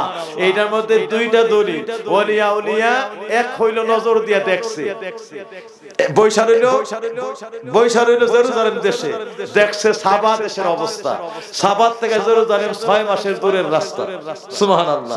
তাইরে এই ওলি যদি 6 মাসের দূরের রাস্তা ওই দেশকে দেখতে পারে সিংহাসন কোন অবস্থায় আছে, আমার নবী মাত্র যাইতে আমাদের লাগে 3 ঘন্টার 5 ঘন্টা মক্কা মদিনায়। ও আমার বাবাজিরা, সুতরাং আমার নবী, দয়াল নবী আমার রওজা মুবারক থেকে আজকে বাদওয়াদির উম্মতকে দেখে কি দেখে না, দেখে কি দেখে না। এইটা দিয়ে ওলির নজর দিয়ে আল্লাহ সারা পৃথিবীতে প্রমাণ করে দিল, একজন ওলি যদি জেরুজালেমে পয়সা থাইকা সাবা দেশের সংসদের মধ্যে তালা, গেটে তালা সব দেখতে পারে, এবার আমার নবীর সিনার পাওয়ার কথা। সুবহানাল্লাহ। এই জন্য আমরা নবীরে দাঁড়ায় সালাম দেই, কারণ নবী আমাদের সালাম দেখতেছে। সুবহানাল্লাহ, নবী আমাদের সালাম তাজিম দেখতেছে। আমরা এইভাবে তাজিমের সঙ্গে আমল করতে চাই কি চাই না? সুবহানাল্লাহ। এক নাম্বার। দ্বিতীয় নাম্বার বিষয় হলো এই আল্লাহর ওলি মাটির নিচ দিয়ে হাত বাড়াই দিলেন, এইটা দিয়ে আল্লাহ দলিল করছে কিয়ামত পর্যন্ত একজন ওলি যদি মাটির তলদেশ দিয়ে হাত বাড়ায়া 70 গজ নিচ দিয়ে আরেক দেশের মধ্যে হাত চলে যেতে পারে। এবার আমার নবী মদিনা থেকে হাত বাড়ায়া উম্মতরে যদি নবীর প্রেমিক হয়, আশিক হয়, তাহলে মিল্লাতে রাসূলুল্লাহর কুলে কেন উঠায় নিতে পারবে? সুবহানাল্লাহ। তৃতীয় নাম্বার দলিল আপনার প্রশ্ন যে এই ডাইনা পরে কি করছে? এই ডাইনা ওই মহিলা ছিল কাফের, ওই মহিলা মূর্তি পূজা করত। তো এই মহিলা মূর্তি পূজা করত, আল্লাহর নবী তার আসার আগে মাত্র 1 মিনিট লাগবে সিংহাসনে ঢুকতে, এরই মধ্যে চোখের পলকে 1 মিনিটও লাগে না, 1 মিনিটের কয়েকশো ভাগের 1 ভাগ সময়ও লাগে নাই। এই আল্লাহর ওলি ওই দেশ থেকে সিংহাসনে মাটির নিচ দিয়ে চোখের পলকের মধ্যে নবী সুলাইমানের সিংহাসনে তার দরবারের সামনে হাজির করে দিল। তিনি ডুইকাই দেখেন নবী সুলাইমানের পাশে রানী বিলকিসের সিংহাসন সাজানো। রানী বিলকিসের সিংহাসন সুলাইমানের পাশাপাশি সাজানো। তখন রানী বিলকিস চিন্তা করছে, হায় হায়, এই দেশে তো এমন কিছু আছে যা আমি কল্পনাও করতে পারি না। এরপরে আমি মনে করছি আমার মনে বিশাল বড় সিংহাসন, সুলাইমান জানেই না, চিনেই না।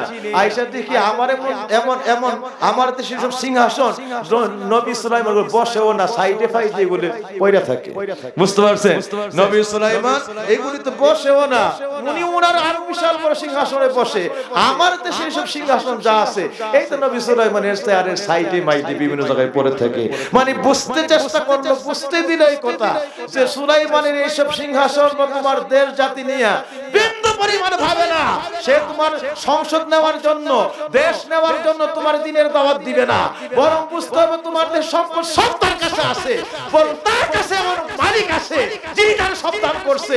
এমন ভাবে নবী সুলাইমানকে সিংহাসন দিয়েছে যে 72 পাত লম্বা, 70 মাইল পাত, 70,000 নূরের স্বর্ণের কুরসি, হীরার কুরসি, রূপার কুরসি দিয়ে সুসজ্জিত। সকালে তিনি 6 মাসের রাস্তা, বিকালে 6 মাসের রাস্তা, সারা বিশ্ব বাতাসের উপরে এই ইঞ্জিন, বাতাসকে ইঞ্জিন বানায়া এই সিংহাসন নিয়ে ভ্রমণ করতে পারত, যার কিছুই সাবা রানী বিলকিসের দেশের মধ্যে নাই। সুতরাং নবী সুলাইমান যেন দিনের দাওয়াতরা দেওয়ার সঙ্গে সঙ্গে তার মধ্যে যেন অহংকার না থাকে, আমিত্ব না থাকে, বরত্ব না থাকে, দেশ চালানো রাজা হিসাবে, দেশ চালানোর জন্য রানী হিসাবে তার জন্য বিন্দু পরিমাণ কোনো নিজের মধ্যে নিজের বরত্বের বড়াই না থাকে।